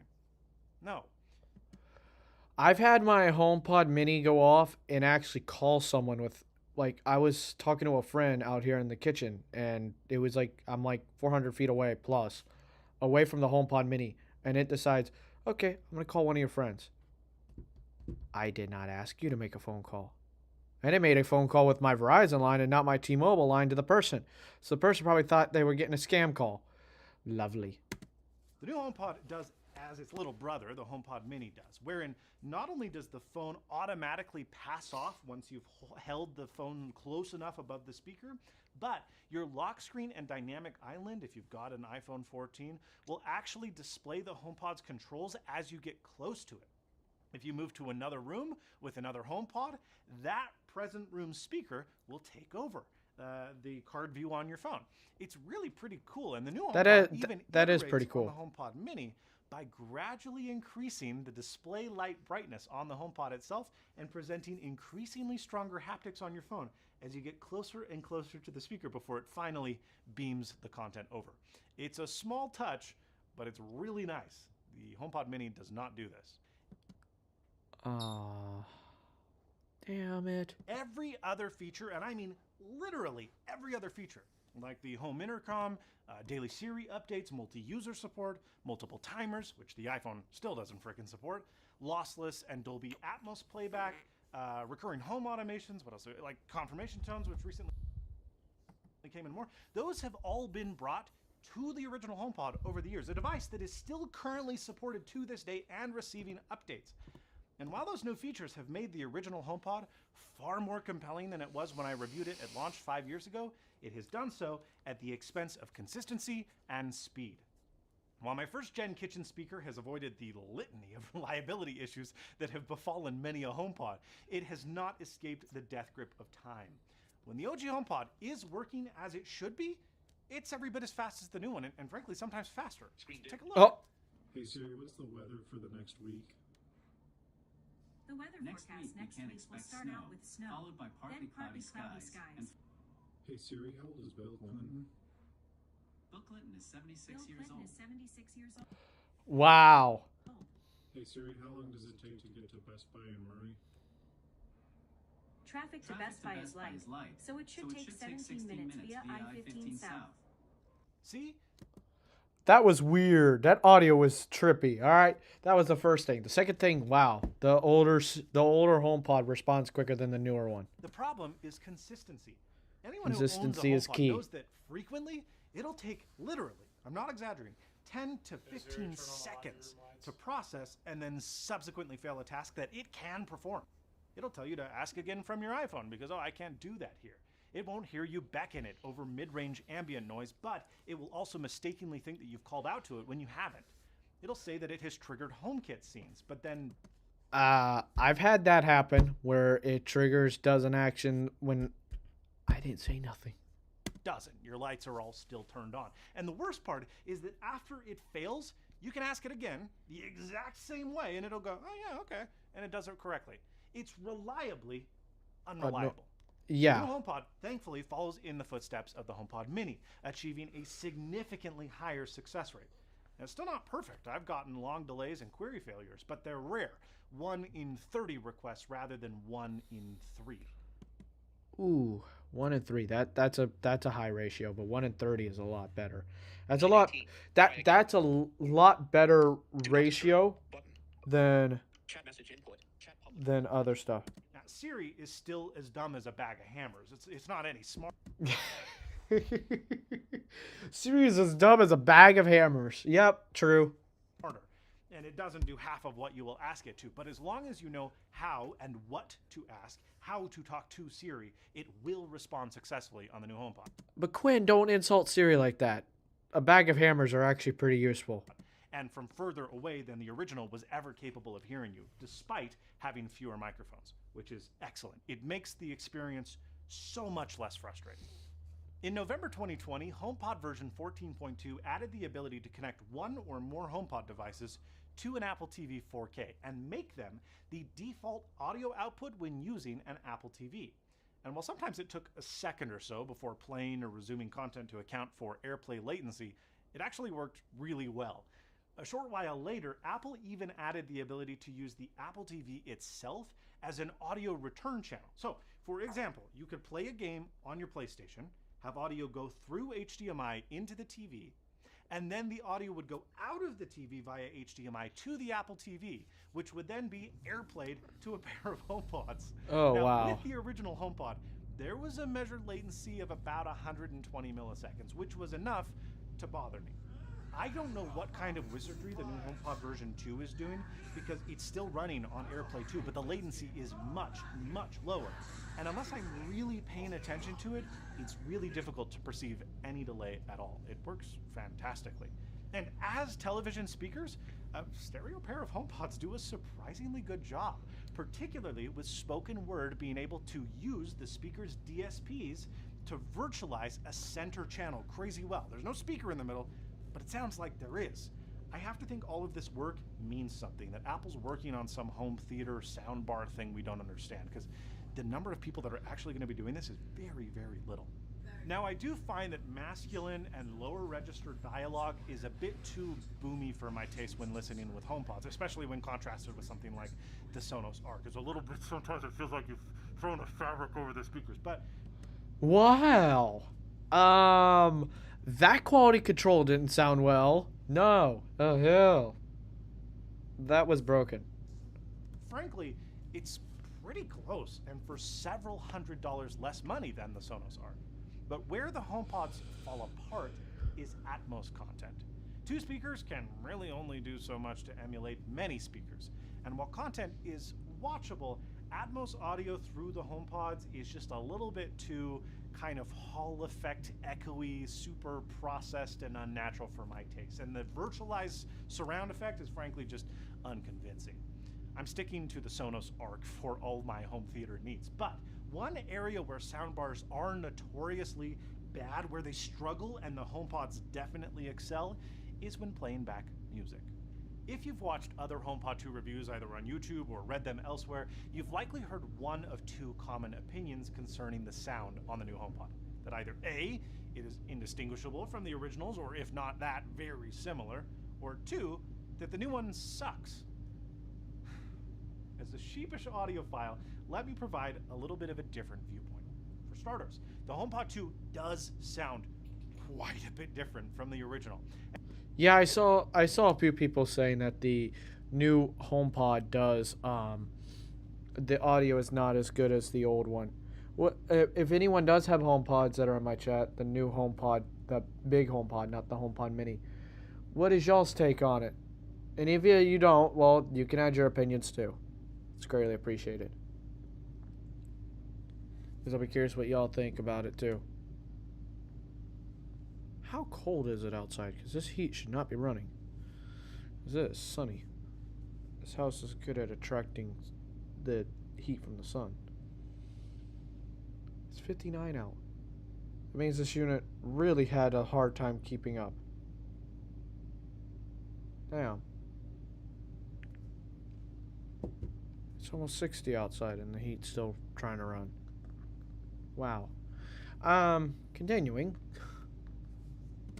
And in a blind audio test where we played the same song samples on each HomePod back to back, I was able to distinguish the two quite easily from one another.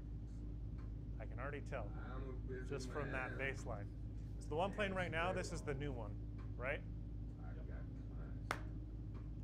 After that, we played different song samples without comparisons between the two HomePods.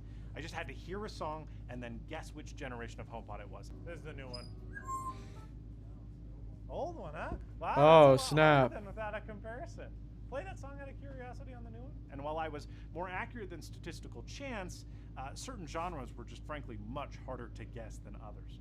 What I'm trying to say is they're not massively different, but they're also different. The first generation HomePod had a very aggressive roll-off on the upper mids and trebles. Female vocalists, brass instruments, cymbals, and even pianos reaching higher octaves sounded veiled. Even the mids were often muddied by the mid-bass and low-end verging on distortion. Apple addressed this, and I recall this vividly and have gone back and found other people that corroborate this, several months after the release of the original HomePod, like late 2018, by basically putting, to my estimation, a high-pass filter on sub-60 hertz bass. They basically kneecapped the low end, and by so doing, those buried frequencies that had been above 1 to 2K, well, they started to claw their way out of their graves, and you could finally hear stuff on the upper end. But it did so by repressing the low end somewhat. There was also marginal dynamic range lost, and while not me, many HomePod owners did not like the change and complained. Whoopsie. Now, I have not measured the new HomePod with equipment because, frankly, because of the DSP and phasing trickery, so doing is extremely difficult. But the rudimentary measurements that were taken by Dave 2D tell the story that my ears hear subjectively. That story being that the new HomePod takes the good from the OG's low end, which is unsurprising given that it's an identical driver and has similar tuning, but it massively improves mids and highs. I still think that the speaker is tuned to be a little bit too boomy, too bassy for my liking, but horns, snare hits, cymbal crashes, and Hayley Williams are all more breathy. There's improved brightness and body, and it does so without a... Yeah, I mean, I'm not gonna buy the HomePod, the actual like big HomePod. I'm fine with my HomePod Mini stereo pair. I'm more yeah, I got my HomePod Mini, I'm fine with it. Ever becoming thin or sibilant like the original HomePod sometimes did when you could get those trebles into the speaker in the first place. And while the HomePod 2's room calibration feature results in similar, very impressive soundstage, it's basically indistinguishable from the original, in my opinion. I did find that the new generation had far better instrument and vocal separation, which was nice to hear and see. So then why are some people saying that the new one sounds worse? Well, primarily because sound is subjective, but yeah, it is. objectively... Yeah, so like something may sound better to my ears versus say Gene and visually impaired tech and more. Something will sound different between all three of us. So that's an objective comment. So say Gene might think, okay, the big HomePod sounds better. Me, the HomePod Mini might sound better. Visually impaired tech and more might be like, what are y'all talking about? Oh, both of these HomePods suck. You know, just for an example, I'm not gonna put no one's opinion in there, their opinion as what they've already gave me. It's subjective. Audio base is subjective based on the person's opinion. Like some people might think, okay, my JBLs are not professional, so therefore, if I'm looking for high quality stuff, they're not the high quality format. That's a projective base of audio experience based on other people. I like my JBLs. They sound good. The Extreme 3 and Boombox in a stereo pair in my studio sound, not in a stereo pair, when they're party boost, it sounds good. The new speaker takes on a flatter sound signature than the original. Much of that warmth and darkness that was found on the 2018 HomePod has been replaced with a more analytical, more coherent, more detailed upper end. And for some people, especially younger folk that are more sensitive to treble, may find this change on the new HomePod too fatiguing, too harsh from 3 to 6 kilohertz, abrasive and lacking energy. Now, they're not wrong for disliking the new one, but I'm also not wrong myself for feeling the opposite.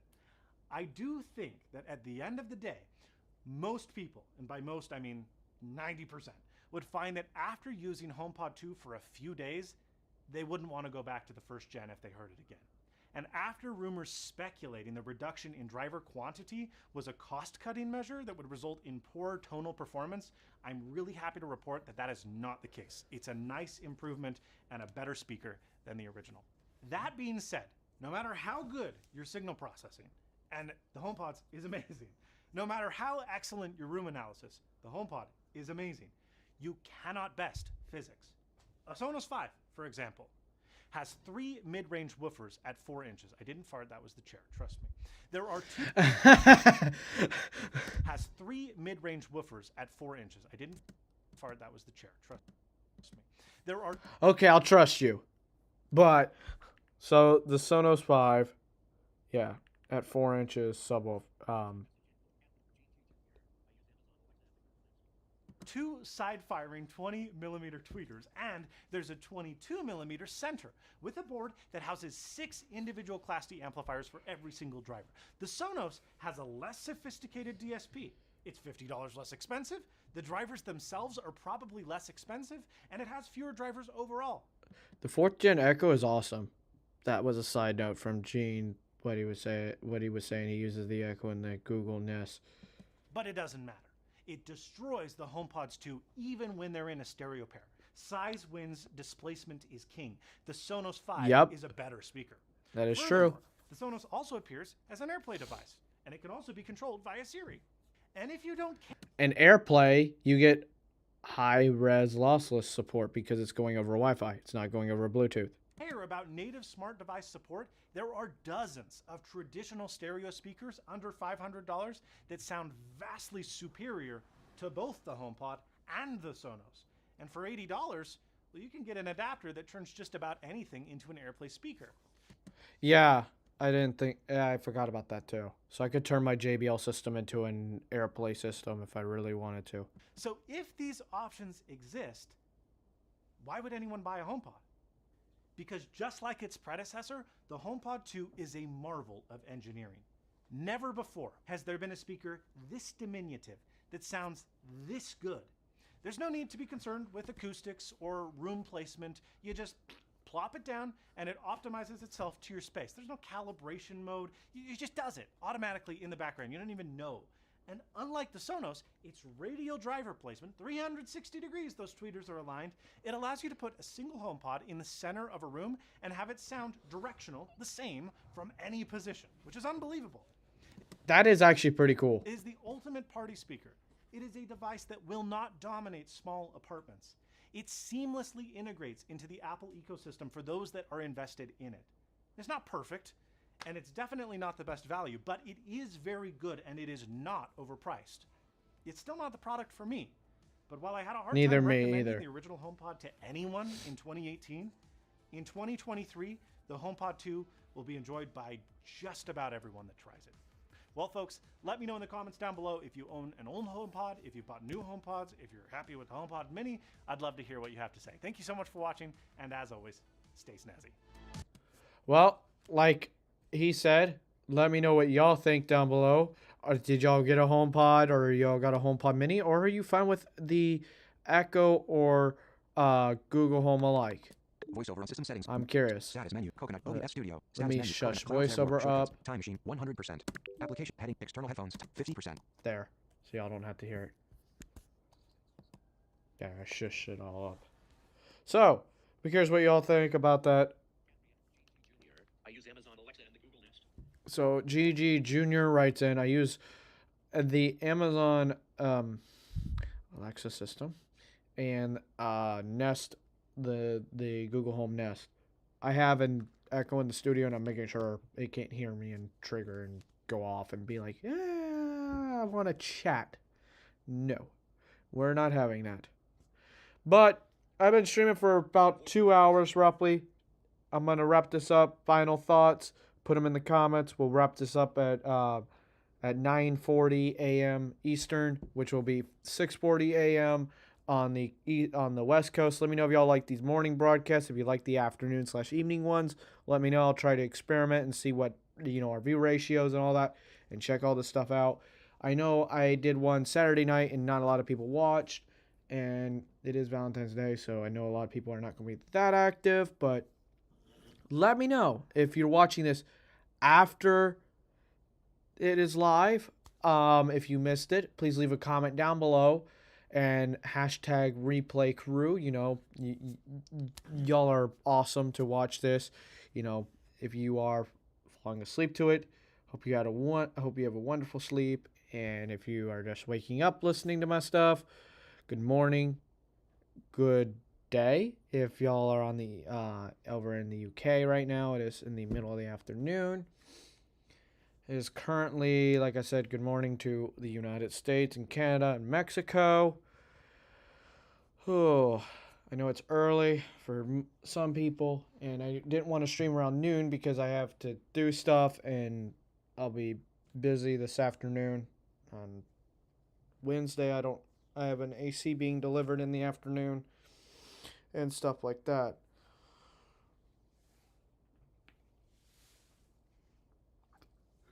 I'm a little bit yawning over here. Sorry about that. Let's see. Gene's comment. Chat message in at Gene G Jr. I like both mornings and evening or afternoons. You like it all. All right. Yeah, I'm going to see what everyone else has to say. I might put out a poll. When do y'all like streaming? And then I'll put up some times. Because I know some people like evenings, some people like afternoons, some people like nights. And I don't really want to coincide with other people streaming. But if my audience likes it, other people just need to understand. It is what it is. So, yeah. If anyone does invite me on a guest live stream at all, if anyone else that does watch my channel does any streams and you invite me, I may not be available tonight. I don't know yet. Depending on my schedule, to be continued on that one. Ad reaction. Oh. I cannot believe February is almost over with. We're halfway through the month now. It's about to be March, and literally 2 weeks. It's crazy. Clip. Tap to sort. Close. Top chat. 3. So we have 3 people watching. We've kept a stable 3 to 6 people watching this whole broadcast. I really do appreciate it. It's gonna kick up all the watch time. I would love to stream longer, but I ran out of topics, and I just don't have much more time after this to continue broadcasting. If you're new to the channel, I am visually impaired myself. Was born this way, and I do use a screen reader called VoiceOver, and hopefully, VoiceOver aside, hope y'all like the iOS update videos. I gotta update this Mac, and not just my iOS updates. Hopefully y'all like the other stuff. And there's not much that has changed. There's for 16.3.1, you have improvements to the iPhone 14 and 14 Pro models, improvements to crash detection, improvements to iCloud data not syncing, and of course the security side with WebKit vulnerabilities and stuff like that. Chat message at Gene G Jr. Yes, 2023. It only just begun / started. VoiceOver on. Yeah, and it's blowing by quick. It's crazy. This year is going to be big for me, and like I said, knock on wood, hopefully everything works next week and we can get this new AC system installed. It's going to require some engineering work, but it should work because the guy that I'm buying the unit off said it should work. He came in here and looked at everything, and then the AC company that's going to install it took my they agreed to it. So I got to see what time next week they're going to come out and work on it so I can be here and plan in my schedule. And if they call me, I got to call them instead because I got to be busy doing my own thing and high magnets on my MacBook Pro.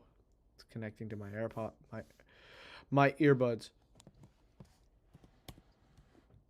Let's see.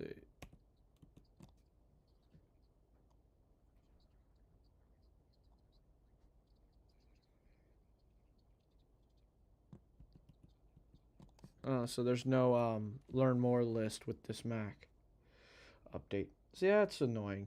So it's just a security update over here. It's nothing real major. It's just that. But yeah. Can't wait for Verizon to put in 5G ultra wideband at my house. It's out back, but it's not out front, and it doesn't come in the house, but it's a neighboring site, and it'll be nice to have in the future. I can't wait.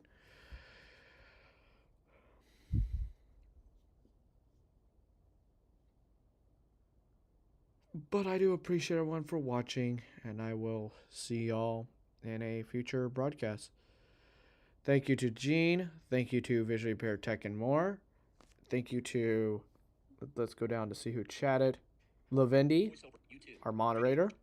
chat message in, add show label, Bobby Warren. Bobby from chatting in from Florida. Bobby, I'm glad Verizon straightened up your thing. Gene, thank you for watching. Visual Bear Tech and More. And Blaze, thank you also for watching. And whoever else that did not chat it, wanted to just keep watching in the background, hey, shout out to you. Thank you for watching. Really appreciate it. The replay crew, really appreciate your viewership. I appreciate everyone's watch time. And hey, we're still on the road to 4,000 watch hours. We got the 1,000 subs. Thank you. We need the watch time now to be monetized, so I can earn some money off of this. Not just because I want to get paid myself. I want to put it back into the channel to invest into better technology. But this is Austin from Austin's Tech. I really do appreciate everyone for watching, and I'll see y'all later. Peace.